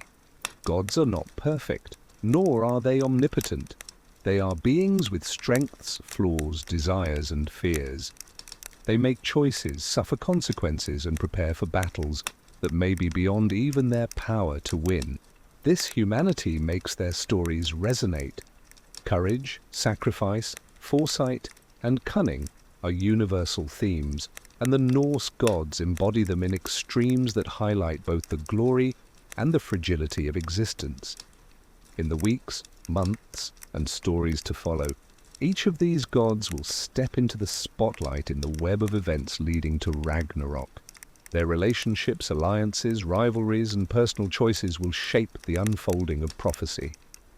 Some will act as defenders, others as catalysts. Some will fall early, some will fall last. But all are integral to the narrative, and all are bound by the same threads of fate that Baldr's death illuminated. As we prepare to move deeper into the gathering storm, Remember that these gods are not distant archetypes.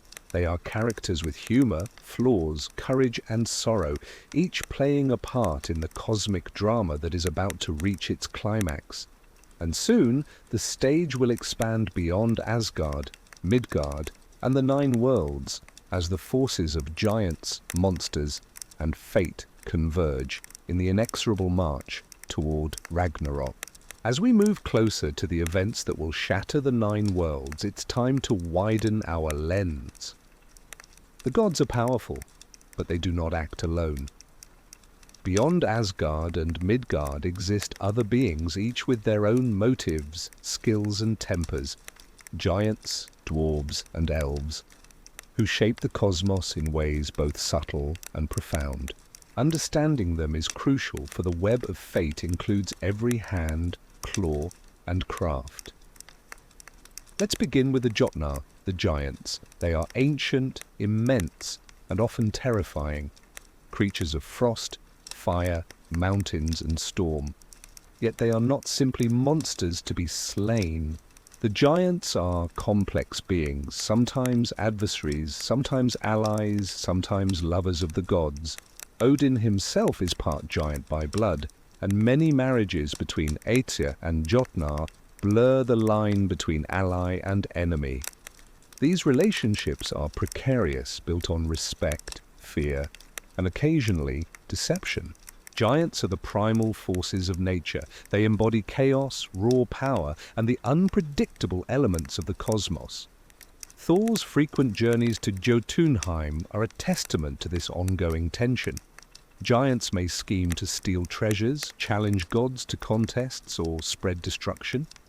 Yet at the same time, they often serve as catalysts for creativity, innovation, and even humor in the myths. The giants remind the gods, and us, that the world is bigger, older, and wilder than any divine order can fully contain. Next we turn to the dwarves, masters of craft and cunning. Dwelling in the deep places of the earth in Svartalfheim, dwarves are unparalleled smiths and artisans. Their creations are not merely beautiful, they are magical artifacts, imbued with powers that shape the fate of gods and mortals alike. Some of the most famous myths revolve around dwarven craftsmanship, often triggered by Loki's schemes or the gods' demands. We already know a few examples: Mjolnir, Thor's hammer; Gungnir, Odin's spear; Draupnir, Odin's multiplying ring; and the golden hair of Sif. But there are countless other treasures, shipbuildings that can sail through air and sea, armor that protects against any weapon, and jewels that shine with wisdom. Each artifact carries a story, often born of rivalry, cleverness, and risk. Dwarves are shrewd negotiators. Loki's bargains with them, for instance, are always fraught with danger. Trickery, threats, or wagers often accompany the creation of these legendary items, and yet without their hands, the gods would be far weaker. No hammer, no spear, no magical ring, no safeguards against giants. Dwarves are also linked to curses and the darker side of magic. Some treasures, though magnificent, bring misfortune to their owners. Draupnir multiplies endlessly, but wealth can tempt greed and jealousy. Mjolnir, though a protective tool, draws enemies who wish to steal it or defy its power. The dwarves' creations illustrate that even gifts are double-edged. Power carries responsibility, and every advantage has hidden costs. And then there are the elves, those smaller and subtler than gods, giants, or dwarves. Elves, particularly the light elves, inhabit a significant role in the Norse cosmos. They are often associated with fertility, magic, and the unseen workings of the world. Unlike dwarves, who toil underground, or giants, who command force, elves influence the natural and magical order in subtle ways. Blessings, charms, and minor enchantments that sustain life and shape human experience. They remind us that the cosmos is made up of layers, not just grand battles and divine feuds, but smaller, quieter powers that contribute to the overall balance. Together, these beings form the supporting cast of Norse mythology, each contributing to the drama that unfolds.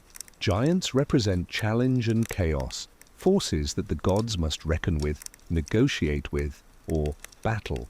They test strength, ingenuity, and diplomacy. Dwarves represent creation and cunning, providing tools, artifacts, and innovations that tilt the balance of power. Yet their gifts often come with hidden risks. Elves represent magic, subtlety, and the unseen rhythms of life, ensuring that the world is more than just brute force and grand schemes. The interplay among gods, giants, dwarves, and elves reveals the Norse understanding of the cosmos as interconnected and precarious. Strength alone cannot sustain the world. Cleverness, craft, and subtlety are equally vital. And in many cases, the actions of these beings, whether forging a hammer, playing a trick, or unleashing elemental chaos, ripple far beyond their immediate surroundings, affecting the fates of gods, humans, and all the 9 worlds. It's no surprise that these groups often collide, creating both wonder and disaster. Loki's bargains with dwarves lead to powerful artifacts, but also foreshadow doom. Giant schemes lead to heroic feats, terrifying conflicts, and sometimes marriages that produce new gods. Elves, though less confrontational, influence fertility, magic, and luck. Small threads that can tip the scales in subtle but significant ways.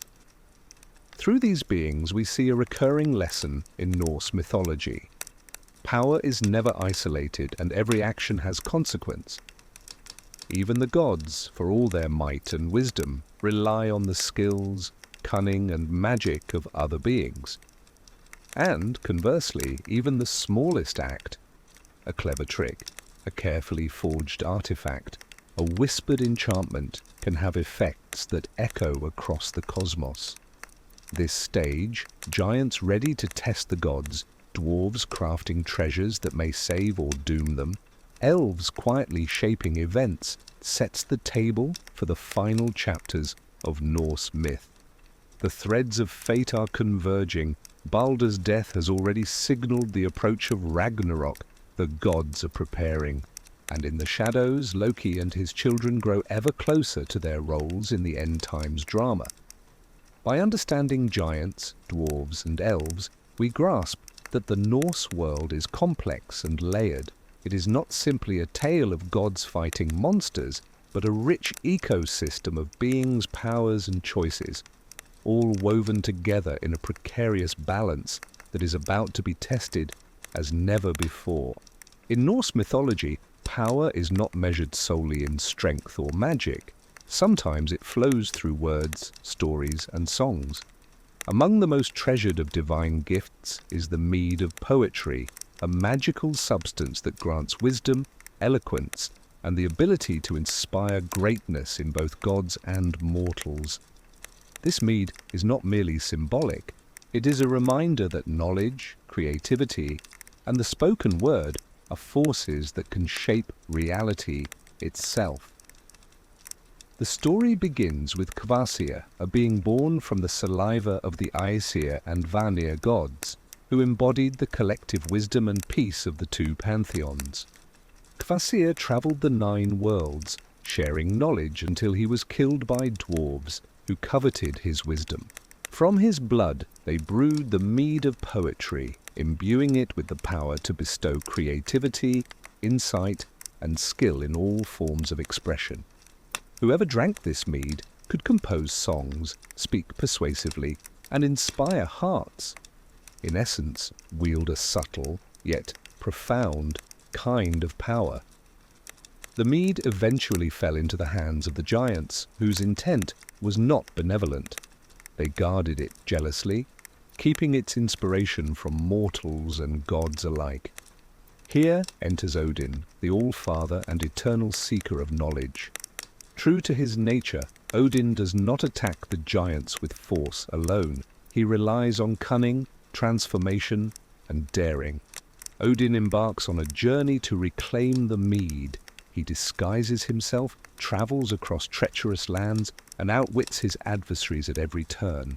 At one point, he transforms into a snake to slither into the giant's hall, and later, as an eagle, he escapes with the mead, carrying it back to Asgard. But the journey is perilous, and the mead itself spills during his flight, a portion falling to Midgard, where humans may drink and gain inspiration, and a portion remaining for the gods, ensuring that both divine and mortal realms are touched by its magic. This story is not only a tale of adventure and cleverness, it demonstrates the primacy of knowledge, language, and artistry in Norse culture. In a world defined by fate, conflict, and physical might, the mead of poetry represents a subtler kind of power, one that can sway kings, inspire heroes, and immortalize deeds. Words themselves become weapons, tools, and treasures capable of altering perceptions, forging alliances, and preserving history. Indeed, the skaldic tradition, the poetry of the Norse bards, owes much to myths like the mead of poetry. Skalds were not mere entertainers. They were historians, advisors, and instruments of influence. A well-crafted verse could glorify a king, shame a rival, or immortalize a battle. Through their songs, the deeds of gods, heroes, and mortals were preserved, ensuring that even when the physical world fell to time or catastrophe, the stories endured. The mead symbolizes this enduring power, that knowledge and expression are as vital to survival and legacy as swords, shields, and hammers. One anecdote illustrates this vividly. A king, newly ascended and insecure, summoned a skald to praise his reign. The skald wove tales of battles won, justice upheld, and ancestors honored. With each verse, loyalty grew among his subjects, and fear tempered his enemies. The stories themselves became a form of influence, stabilizing the king's rule without bloodshed. The same principle applies to the gods. Storytelling, memory, and song are extensions of power, shaping reality in subtle, far-reaching ways. Odin, the seeker of wisdom, understands this intimately. He sacrifices, travels, and risks himself not only for tangible treasures like runes or magical weapons, but for knowledge and insight that can be shared, sung, and remembered. The mead of poetry is a reminder that the pen, or the voice, can rival the hammer, the spear, or the roar of thunder in its capacity to shape worlds.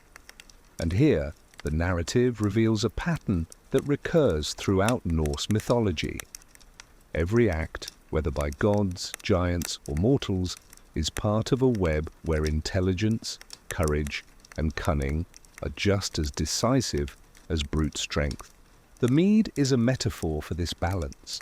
It flows through the cosmos, touching gods and humans alike, connecting creation, conflict, and culture.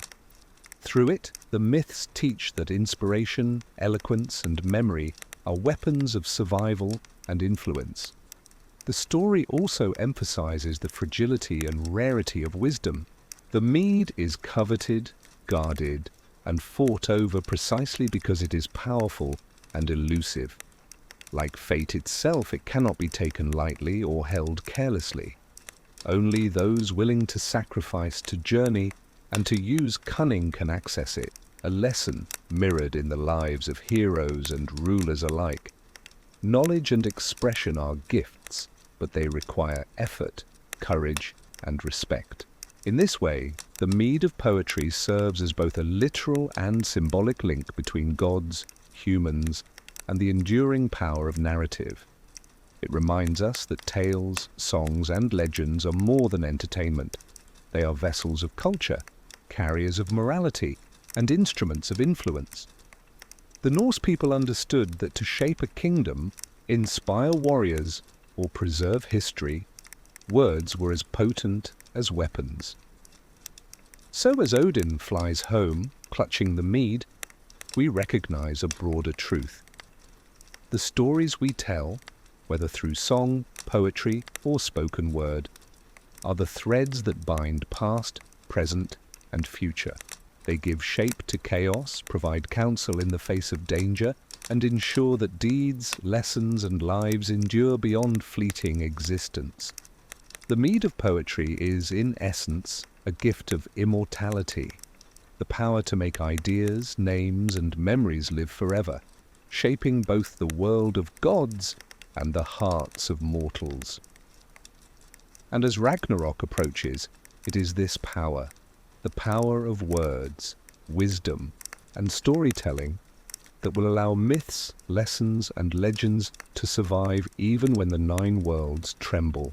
As the 9 worlds edge closer to chaos and Ragnarok looms on the horizon, the myths do not only tell of gods, giants, and cosmic battles, they also celebrate heroes whose deeds ripple across time, mortals whose courage, love, and flaws echo the divine struggles.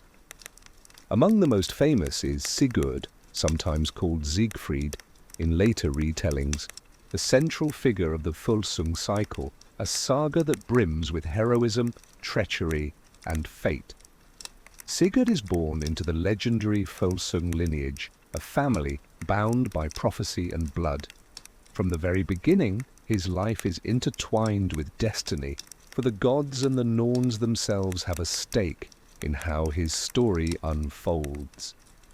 He is not a mere warrior. He is a figure whose actions will shape not only his life, but the lives of those around him, and even the legacy of the world itself. The saga truly begins with Fafnir, a dwarf who has transformed into a dragon through his insatiable greed. Fafnir guards a vast hoard of treasure, a trove coveted by kings, heroes, and gods alike. The treasure is cursed, a reminder that wealth and desire carry consequences beyond measure. Sigurd, guided by prophecy and aided by wise mentors, embarks on a quest to confront this dragon. He is not reckless. He is clever, learning how to listen to the whispers of fate, read signs, and act with precision. Sigurd's confrontation with Fafnir is one of the most enduring episodes in Norse legend. He does not merely attack with brute strength, he uses strategy, cunning, and his enchanted sword to pierce the dragon's heart. From Fafnir's blood, Sigurd inadvertently gains the power to understand the language of birds, a gift that allows him to perceive truths otherwise hidden, warnings, betrayals, and secrets that will guide him on the next stages of his path. This moment highlights a recurring motif in Norse myths. Knowledge, courage, and cleverness are as essential as might in confronting destiny. Among Sigurd's most compelling relationships is that with Brynhilda, a Valkyrie and a woman of extraordinary strength, wisdom, and beauty. Their love is intense, but fate is unkind. Through a series of manipulations and deceptions, often involving Loki-like trickery and the flawed judgment of mortals, their romance becomes entwined with betrayal, misunderstanding, and tragedy. Sigurd's actions, though heroic, cannot escape the threads of destiny, and Brynhilda's pride and passion complicate the course of events. Together they embody the bittersweet truth of Norse storytelling. Even the greatest heroes are bound by fate, and love can be as perilous as a sword. Sigurd's saga also emphasizes the moral and emotional dimensions of heroism. Unlike gods who wield power with divine authority, Sigurd navigates human constraints, loyalty, honor, love, and vengeance. He faces choices that have irreversible consequences, often with limited knowledge.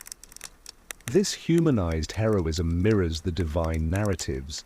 Gods, like mortals, confront destiny, make sacrifices, and grapple with flaws, reminding us that courage and tragedy are intertwined across all levels of Norse myth. Another motif in Sigurd's tale is the allure and peril of treasure. Fafnir's hoard, the cursed gold, and the magical ring that accompanies it echo earlier divine stories, particularly Loki's dealings with dwarves and the creation of Mjolnir. Wealth and power are never neutral, they carry hidden costs. Sigurd gains strength, insight, and renown from the dragon's treasure, but he also inherits the burdens of greed, envy, and eventual betrayal. In this, human sagas echo the themes of the gods. Gifts are double-edged, and destiny spares no one, mortal or divine. The Volsung cycle also illustrates how prophecy shapes action. Sigurd often acts in ways guided by visions, omens, or the advice of birds. His knowledge is never absolute, his foresight is limited. Yet it is this partial understanding, combined with courage and ingenuity, that defines the hero. Norse myths consistently emphasize that fate is inescapable, but wisdom and bravery determine how one navigates it. Heroes like Sigurd, and even gods like Odin, are measured not by their invulnerability, but by their response to destiny's demands. Ultimately, Sigurd's life is tragic yet instructive. Love, loyalty, betrayal, courage, and fatal flaw converge in a narrative that is both human and cosmic. His story is not isolated. It resonates with the myths of gods and monsters, showing that themes of fate, honor, and consequence run through every thread of the Norse tapestry. Mortals act, but their actions echo across worlds, shaping outcomes that gods themselves cannot fully control. Through Sigurd, the Volsung saga reminds us that heroism is inseparable from tragedy. The hero's strength is immense, his wisdom remarkable, yet he cannot escape the interplay of destiny, passion, and deception. The saga also underscores a core principle of Norse mythology. Every act, whether by god or mortal, carries weight beyond the immediate moment, rippling outward in ways both wondrous and catastrophic. By linking Sigurd's human drama to divine events, the myths blur the boundaries between god and hero. The same threads of fate that govern Baldr, Thor, and Loki also guide Sigurd, Brynhilde, and the Volsung lineage. Treasure, cunning, bravery, and love are forces that bind both human and divine stories together. Through them, we see the continuity of Norse worldview. Life is heroic, dangerous, fleeting, and inescapably shaped by destiny. The Volsung saga, then, is more than a heroic adventure. It is a microcosm of Norse myth itself. It teaches lessons about courage, love, and wisdom, about the costs of desire and the inexorability of fate. It bridges the divine and mortal realms, reminding us that even gods, heroes, and humans are part of the same intricate weave of destiny. And in this, it prepares the listener for the ultimate story to come, the twilight of the gods, the apocalypse of Ragnarok, where all threads converge. In Norse mythology, one of the most haunting and powerful ideas is that of fate, the invisible threads that bind gods, mortals, and all living beings. This fate is neither entirely malleable nor mercilessly arbitrary. It is woven with skill, inevitability, and consequence. At the heart of this concept are the Norns, the female beings who dwell beneath Yggdrasil, the cosmic tree, shaping destiny itself. The Norns are often envisioned as three sisters: Urda, what once was, Verdandi, what is coming, and Skuld, what shall be. They are not omnipotent in the way we might think of a god. Instead, they weave, measure, and record, their actions determining the course of all events.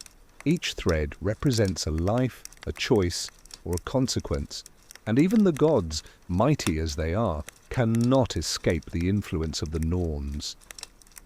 Odin, for all his wisdom and foresight, consults them and understands that prophecy is not something to be ignored, only interpreted and respected. This awareness of fate permeates Norse thought. Life is understood as a tightly interwoven pattern of cause and effect, where every action carries weight, and every decision reverberates across time and space.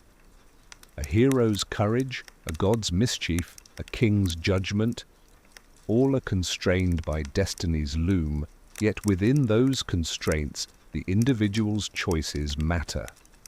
This tension between inevitability and agency is central to the drama of Norse myths. Integral to understanding and sometimes bending fate are runes. Odin's pursuit of wisdom, for instance, is inseparable from his mastery of runic knowledge. In his unending quest, he sacrifices himself on Yggdrasil, hanging for 9 nights without food or water, pierced by his own spear, to gain the runes, symbols of power, knowledge, and magical potential. The runes are not merely letters. They are keys to understanding, shaping, and sometimes influencing the threads of fate. Through runes, the gods could gain insight, humans could perform magic, and the course of events could be subtly altered. But wielding this power comes at a cost. Odin's sacrifice, or his own suffering, the torment of hanging on the tree, illustrates the principle that knowledge and magic demand payment. Similarly, the practice of Seder, a form of Norse sorcery associated with prophecy, transformation, and manipulation, required both skill and courage. Seder was often practiced by women, including figures like Freya, but also by men who dared risk social stigma and spiritual vulnerability. It is a magic intertwined with fate, a tool to glimpse, influence, or accelerate the inevitable, but always carrying consequences for the practitioner. Prophecy, foresight, and magical insight are not passive in these myths. They actively shape the choices of characters, mortal and divine alike. Baldr's dreams, for example, are warnings of a future that even the gods cannot fully prevent. Odin's runes guide his actions, yet they do not eliminate risk or suffering. Heroes like Sigurd act with knowledge of omens, yet even his foresight cannot protect him from betrayal. Every decision is a dialogue with fate, informed by prophecy, constrained by destiny, yet still made by a conscious agent. The interplay between knowledge, prophecy, and action creates much of the tension in Norse storytelling. A god who ignores a prophecy may act rashly and bring disaster. A hero who heeds a warning may still be ensnared by unforeseen consequences.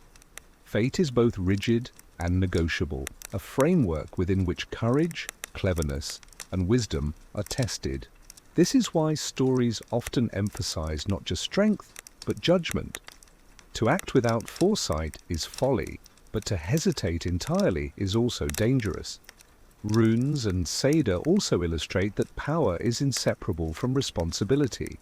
To possess knowledge is not simply to gain an advantage, it is to bear the burden of insight. Odin's sacrifices, Freya's magical practice, and the warnings of the Norns all remind listeners that meddling with fate requires courage, skill, and acceptance of potential costs. There are no simple shortcuts. The price for foresight may be pain, reputation, or even life itself. The concept of fate also underscores a profound respect for interconnectedness. Every action, whether by mortal or divine, ripples outward. A single misdeed can escalate into widespread consequences. A courageous act can alter outcomes in ways unforeseen. The threads of fate, though spun by the Norns, are constantly woven into a network of relationships, choices, and consequences that define the Norse cosmos. This is why Norse myths are so compelling. They combine the inevitability of destiny with the tension of human and divine decision-making. The gods, with all their power, are not omnipotent. They consult omens, sacrifice, and use magic, yet they still face inevitable outcomes. Heroes and mortals likewise act within constraints, navigating a world where wisdom, bravery, and cleverness can shape, but not entirely, control events. In practice, prophecy, runes, and Seder function as both guidance and challenge. They illuminate paths, warn of danger, and reveal hidden truths, yet they demand interpretation and courage. Misreading them can be disastrous, while heeding them imperfectly can still result in tragedy.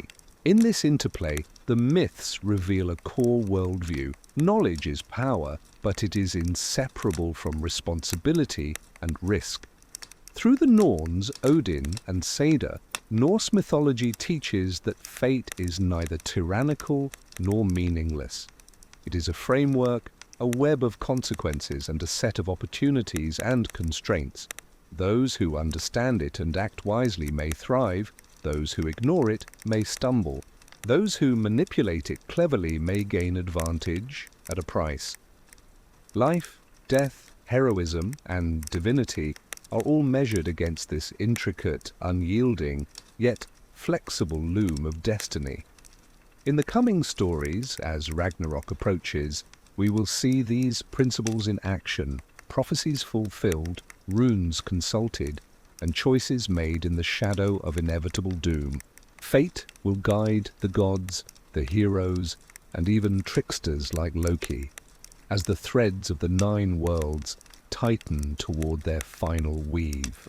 No discussion of the end times in Norse mythology is complete without turning to the children of Loki, creatures whose existence alone threatens the fragile balance of the 9 worlds.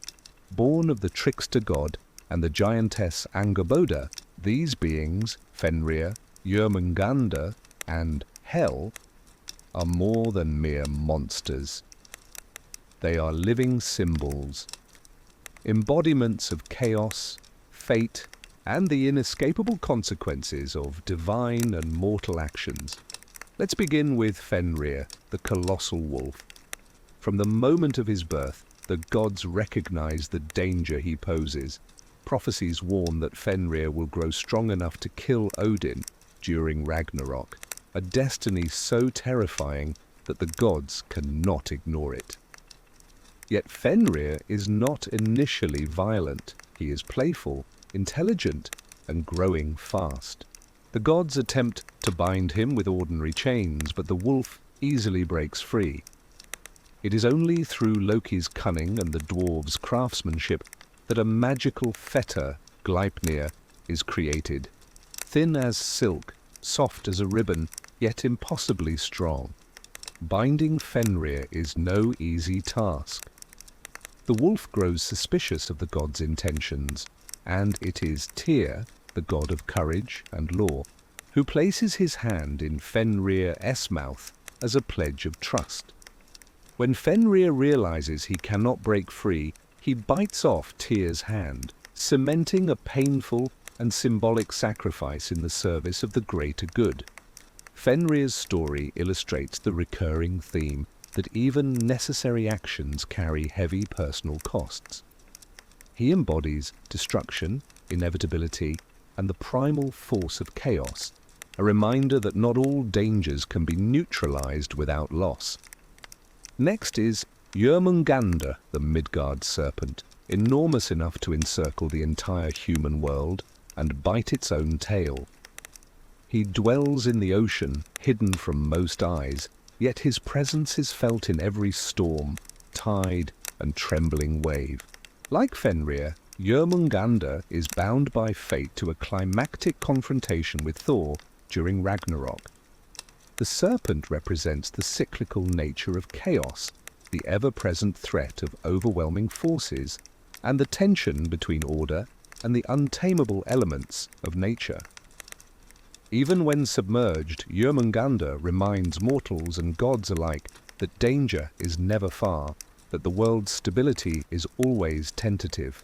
Finally, there is Hel, who presides over the eponymous realm of the dead, a land that is neither wholly cruel nor benevolent. Hel is described as half-living, half-dead in appearance, embodying the liminal space between life and death. Her domain receives those who die of sickness or old age, a neutral but necessary function. Hel reminds us that death is an inevitable part of the cosmic order, unavoidable and impartial. In a culture steeped in the tension between heroic glory and mortal fragility, Hel's presence reinforces the moral and existential stakes of all actions. These 3 beings, though terrifying, are not chaotic merely for the sake of chaos. Each is symbolically charged, representing forces and anxieties present in Norse culture. Fenrir embodies unbridled rage and the inevitability of destruction, a living warning that power and violence cannot be ignored. Jörmungandr represents nature's overwhelming and cyclic power, the sea, storms, and the inescapable patterns that govern life.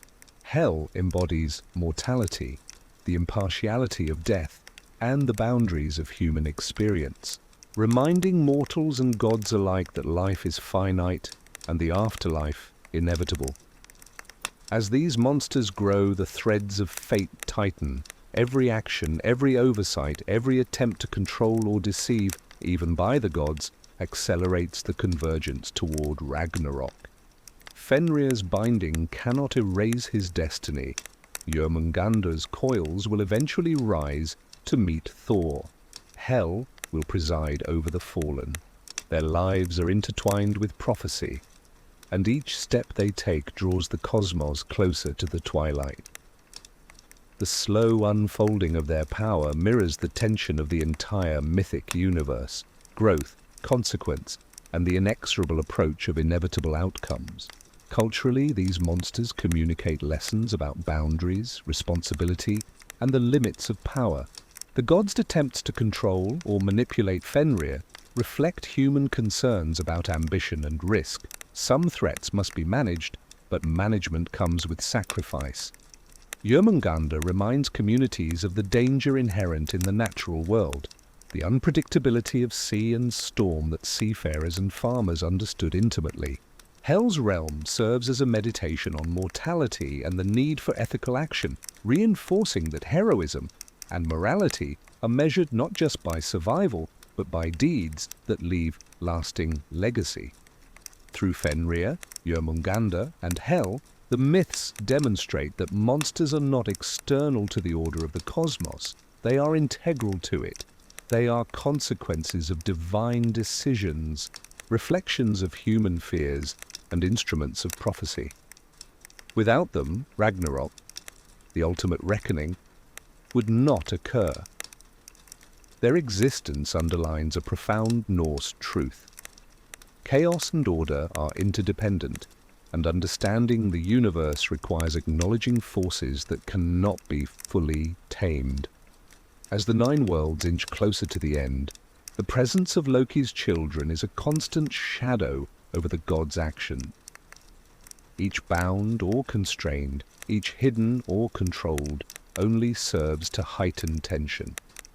The monster's potential is ever present, a looming reminder that fate cannot be ignored. They are the harbingers of change, the embodiment of dangers both cosmic and personal, and the living proof that prophecy, choice, and consequence are inseparable.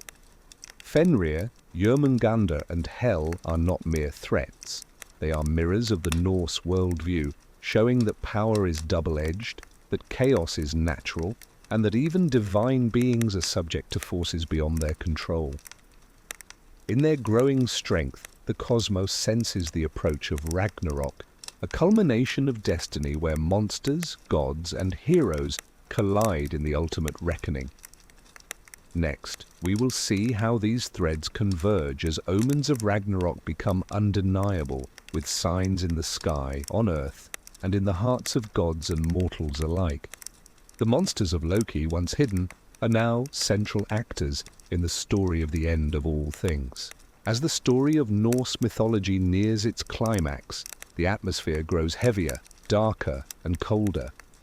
The gods have long known of their fated end, and mortals too sense that the world is not eternal.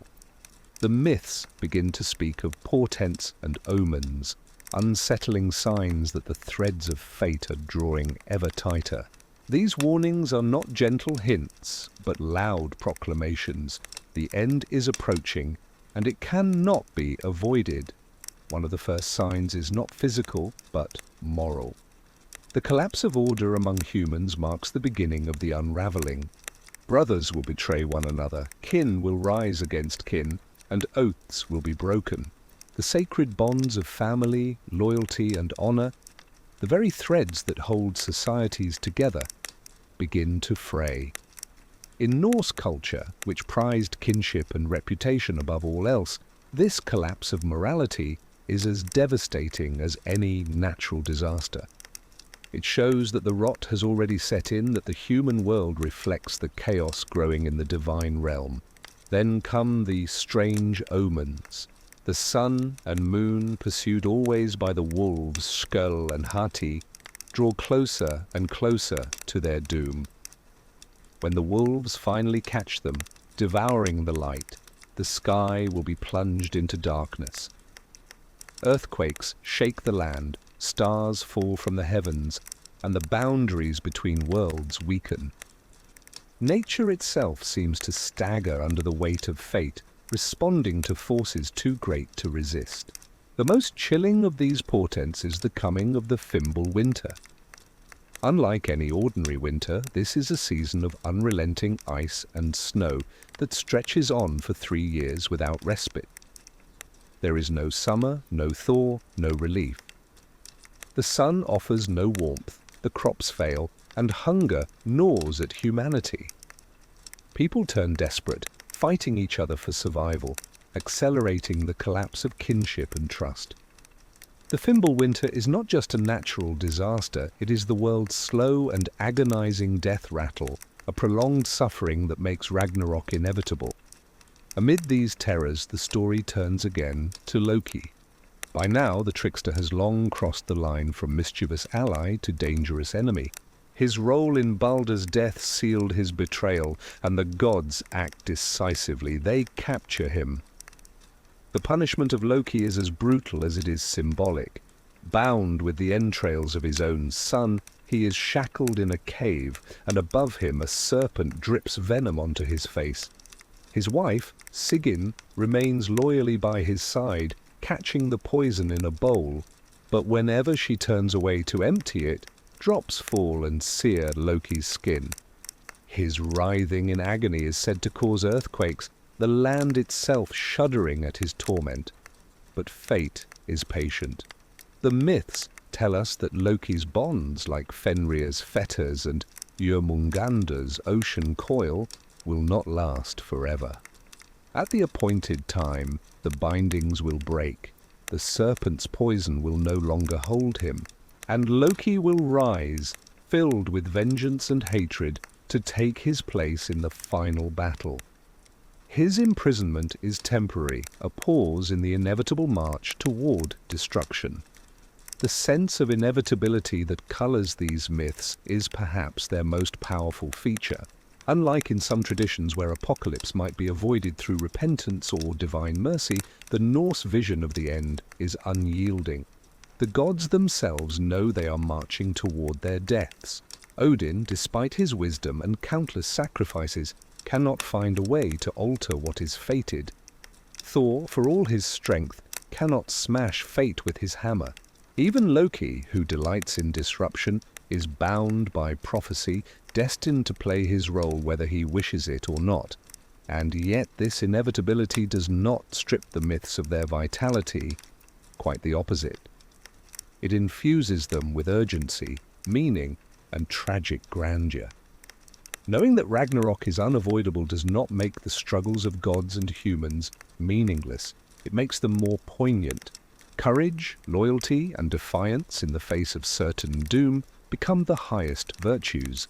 A man who stands firm, knowing he will fall, shows greater strength than one who fights in hope of easy victory. In this way, the Norse worldview elevates not triumph, but bravery in the face of the inescapable. The portents of Ragnarok thus serve a dual purpose. They foreshadow destruction, yes, but they also prepare listeners for the moral and spiritual lessons of the myths. They remind us that collapse comes in stages. First, the bonds of society weaken, then nature itself rebels, and finally, destiny's last veil is lifted. Each sign is a drumbeat in the march toward the end, steady and unstoppable. When the Fimbul winter ends, it does not bring renewal. It brings fire, flood, and war. The bonds that held the monsters break. Fenrir runs free, Jörmungandr thrashes upon the waves, Hell's legions stir in the underworld, and Loki rises to lead the forces of chaos. The portents have all pointed to this moment, and the gods too are ready. They do not shrink back in despair, but prepare their weapons, fortify their courage, and accept the roles they must play in the drama of the cosmos. This inevitability is what gives the Norse end times their unique resonance. It is not a tale of hope that disaster might be averted, but a story of how one faces destruction with dignity, honor, and unyielding defiance. The gods will meet their foes not in retreat, but in battle. Humanity, scarred by betrayal and famine, will watch as the heavens and earth collapse, knowing that even in the ashes there may be the seed of something new. The road to Ragnarok is paved with omens, each one louder than the last, each one impossible to ignore. As the wolf howls, the serpent stirs, and the winter deepens, the stage is set. The end is no longer a distant prophecy. It is imminent. The end has arrived. All the omens, the betrayals, the prophecies, they converge now into the single, shattering moment of Ragnarok, the doom of the gods. This is no small skirmish or border raid. It is the unmaking of the cosmos itself. The 9 worlds tremble as bonds shatter, monsters rise, and fire and flood consume the earth.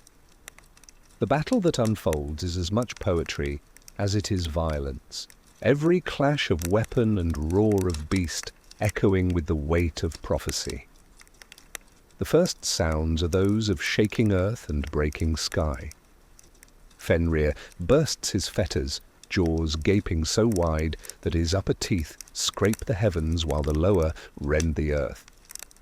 Jörmungandr thrashes in the seas, waves towering higher than mountains, flooding shores and drowning lands. The Naglfar, the ship made of the nails of the dead, sets sail from Hell's realm, carrying legions of the dishonored dead under Loki's command. From the east, the fire giants of Muspelheim march, their leader, Surtr, brandishing a flaming sword that shines brighter than the sun. The gods, grim and resolute, do not wait idly. Odin rallies the Aesir, clad in armor, his spear Gungnir in hand. At his side, the Einherjar, the host of warriors who fell in battle and were brought to Valhalla, march to meet their doom with fierce joy. They know they cannot win, but that is not the point. Honor is in the fight, not the outcome. The battlefield is a vision of chaos, fire, flood, darkness, and shrieking winds. And then the duels begin, each foretold long ago, each unavoidable. Odin and Fenrir, the All-Father himself, charges the monstrous wolf. Spear meets fang, wisdom against raw destruction. Odin fights with all the knowledge and skill he has gathered across ages, but prophecy holds firm. Fenrir lunges, seizing Odin in his massive jaws. The All-Father is swallowed whole, his long struggle for knowledge ending in the belly of chaos. Yet Odin's sacrifice is not meaningless, for his son Vidar, the silent avenger, rushes forward. With one foot planted in the wolf's jaw and a mighty thrust of his sword, he tears Fenrir apart, avenging his father, but too late to save him. Thor and Jörmungandr elsewhere. The thunder god faces his eternal foe, the Midgard serpent. Hammer and coil meet in a titanic struggle that shakes sea and sky alike. Thor's blows crash like thunderclaps, each strike cracking scales and churning waves. Jörmungandr spews venom, poisoning the very air. At last, Thor smashes the serpent's skull with Mjolnir, ending the monstrous coil, but victory comes at a price. The venom fills Thor's lungs, and after only 9 steps, the god of thunder collapses lifeless upon the ground. Protector of mankind, destroyer of giants, undone by his greatest enemy. Heimdall and Loki. On the edge of battle stand the watchman and the trickster, bound together by rivalry and destiny. Heimdall, who saw it all coming with his far-seeing gaze, and Loki, whose mischief turned to malice, meet in combat. Their fight is fierce but evenly matched, for each knows the other well. Blades flash, blows land, and finally they strike one another down simultaneously. The watchman of the gods and the sly betrayer fall together, their deaths a mirror of the duality of order and chaos. Surtur's fire. Amidst the duels, the greatest threat emerges. Surtur raises his flaming sword, and the fire of Muspelheim spreads across the battlefield. Forests ignite, seas boil, mountains crumble, the very fabric of the world burns. No corner of the 9 worlds escapes the inferno. The sky glows red, then black, as ash and flame consume everything. The battle becomes less of a clash and more of a cataclysm. Giants and gods, monsters and men, all fall into the consuming fire and flood. The seas rise higher, swallowing land after land. The sky splits, stars vanish, and the world tree itself groans under the strain. Yggdrasil does not break, but it shudders as though it too suffers the pangs of destruction. And yet amid this chaos there is a terrible beauty. Ragnarok is not depicted as meaningless slaughter, but as the completion of a cycle. The gods, though doomed, do not cower. They face their foes with courage, defiance, and dignity. Each duel, each death, is a fulfillment of prophecy, yes, but also a testament to the Norse spirit that valor is not measured by victory, but by how one meets the inevitable. As the final moments unfold, Surtur's fire engulfs the earth entirely. The oceans surge, quenching flame with flood, until both fire and water obliterate all that was. Silence follows. Heavy, absolute, unbroken. The 9 worlds collapse into ruin, their inhabitants gone, their stories seemingly ended. But the myths never leave us with nothing. Even here, in the ashes and silence, seeds of renewal are whispered. Though the world is consumed in flame and sea, the cycle may not end forever. From destruction may come rebirth. From silence, song. The clash of Ragnarok is both a death and a preparation for what may yet rise from the ruins. Out of the fire, the flood, and the silence of Ragnarok, the story does not simply end. Norse mythology, for all its darkness and doom, refuses to leave us in despair. Even in the face of annihilation, there is the possibility of renewal. The cosmos, though broken, breathes again. Life, though battered, finds its way forward.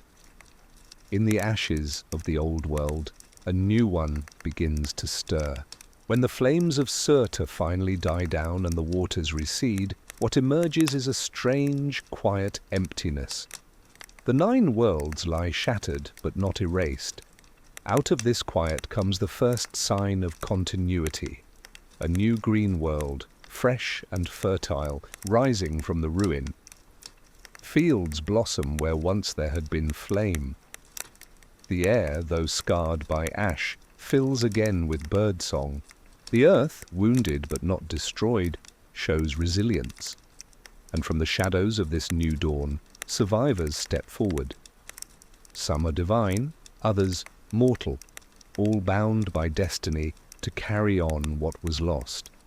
From the realm of death itself comes Baldr, the radiant god of light and purity, who had fallen so tragically before. Baldr returns alongside his brother, Herder, reconciled in peace after the bitter tragedy of their earlier story. Together they represent forgiveness, renewal, and the idea that even broken bonds can be mended in the new world. A few other gods survive as well. Vidar, the silent avenger who tore apart Fenrir, emerges from battle scarred but steadfast. His endurance represents strength that persists through catastrophe. Vali, born to avenge Baldr, also survives, as does Magni and Modi, the sons of Thor, who inherit their father's hammer, Mjolnir. Though Thor has fallen, his legacy continues in them, not as a symbol of brute power, but as a reminder that protection and resilience must go on. Among mortals, too, there are survivors.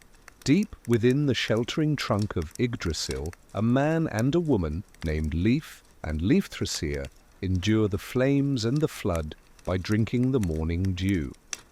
From them, a new human race will be born. Their names themselves mean life and lover of life, signifying that humanity, though tested, will rise again. This is one of the most poignant elements of Norse myth. Though gods fall and worlds burn, the ordinary thread of human survival continues, carrying the potential for hope and renewal. The new world is not identical to the old. It is gentler, greener, less scarred by conflict. The monsters are gone, the great duels finished, the prophecies fulfilled. Yet the memory of what came before lingers. The gods who remain have witnessed their kin fall. Humanity remembers the collapse of bonds and the long, cruel winter.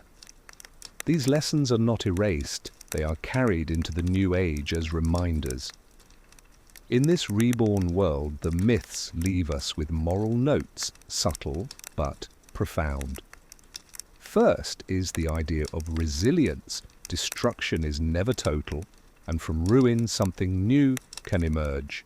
The cycle of fate does not end with nothingness, but with transformation. Just as the seasons turn, just as crops die and rise again, so too does the cosmos itself. Second is the theme of responsibility and consequence. The gods' struggles with Loki, the binding of monsters, the choices made in defiance of prophecy. All of these had costs. Ragnarok teaches that actions, even by the divine, are not without consequence. Yet the return of Baldr and the survival of a few gods suggest that reconciliation and forgiveness are possible.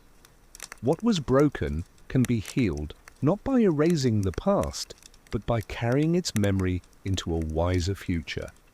Finally, there is the message of continuity. Death and destruction are not the final word in Norse mythology.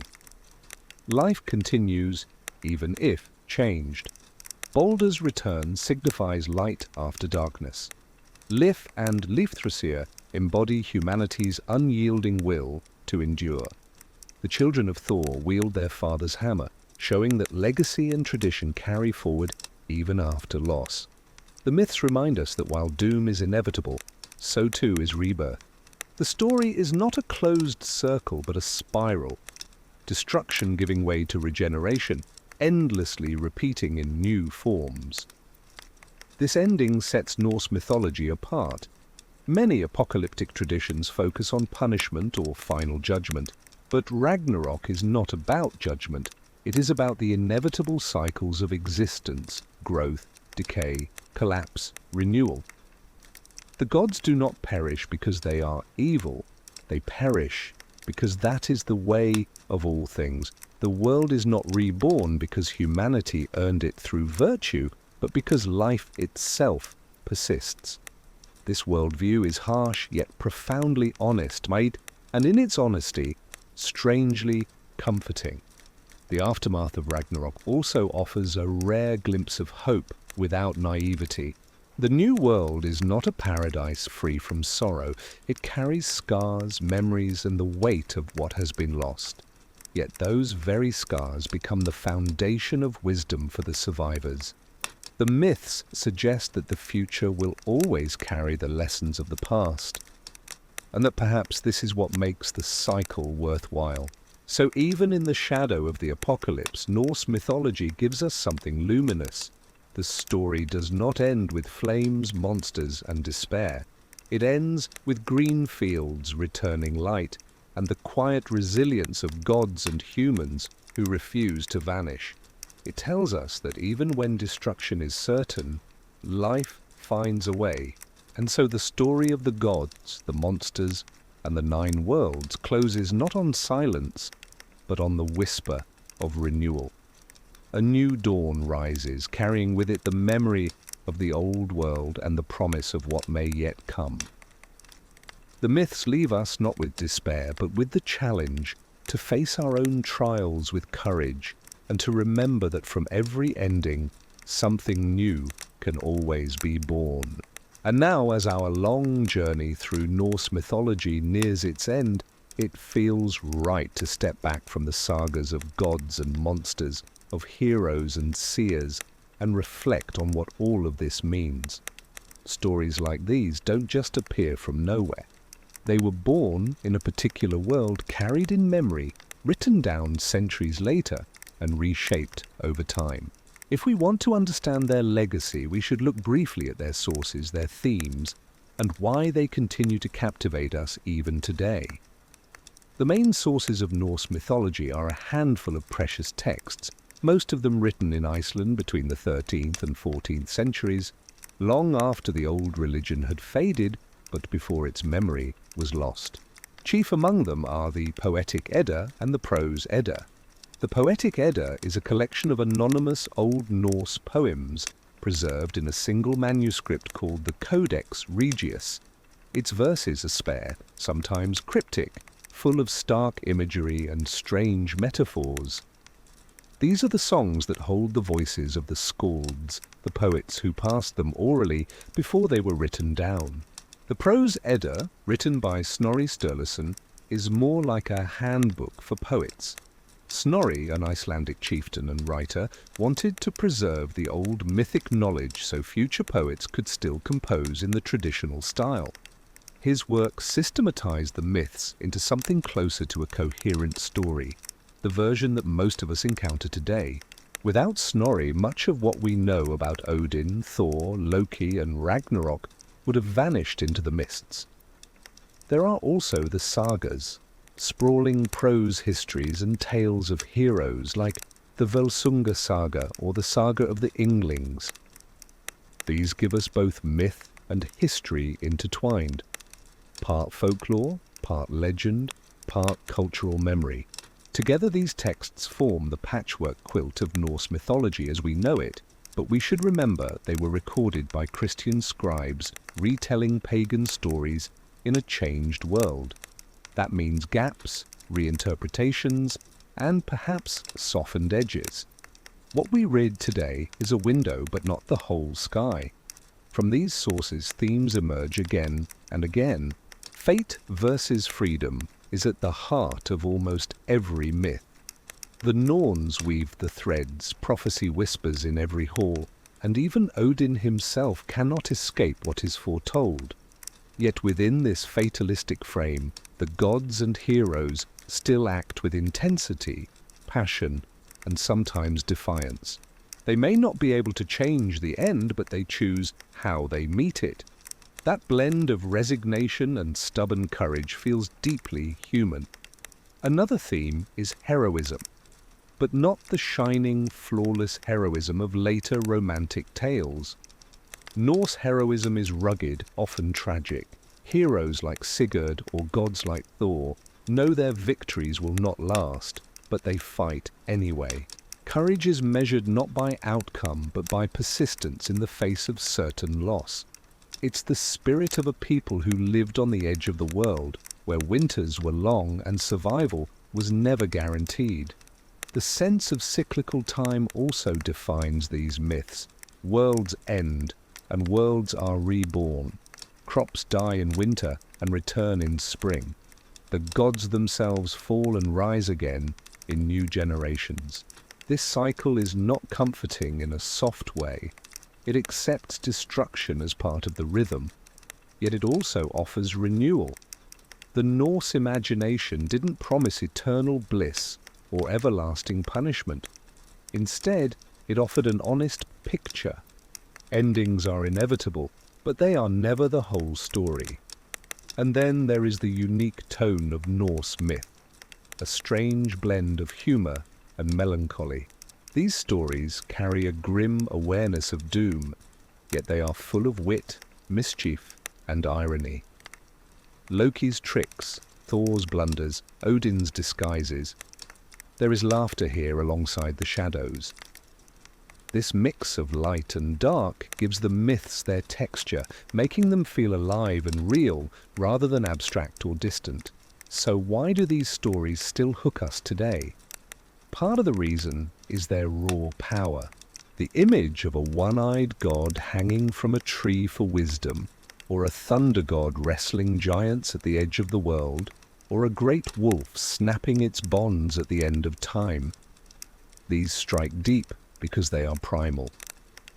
They speak in symbols that we still understand: sacrifice, struggle, chaos, courage.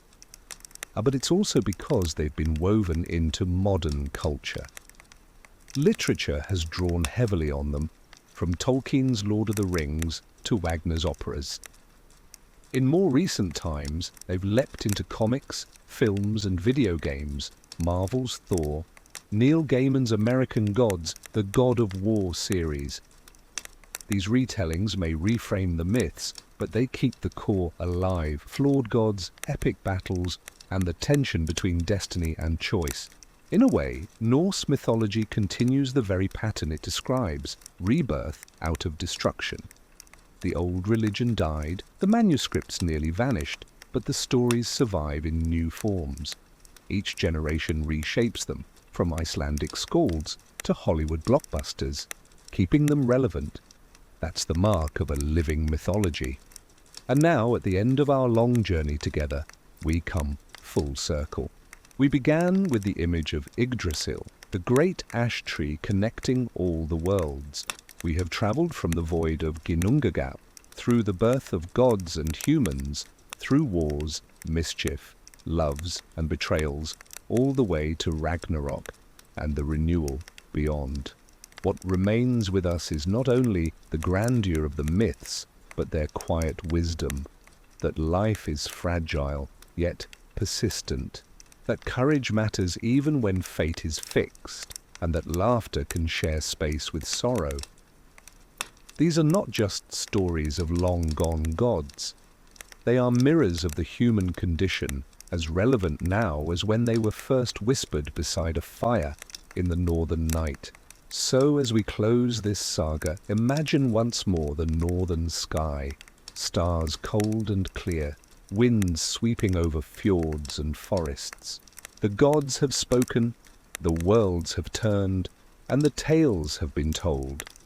But their echoes remain, in words, in memory, in us. Thank you for listening, and may the spirit of these stories linger with you, like the warmth of a campfire on a long, dark night.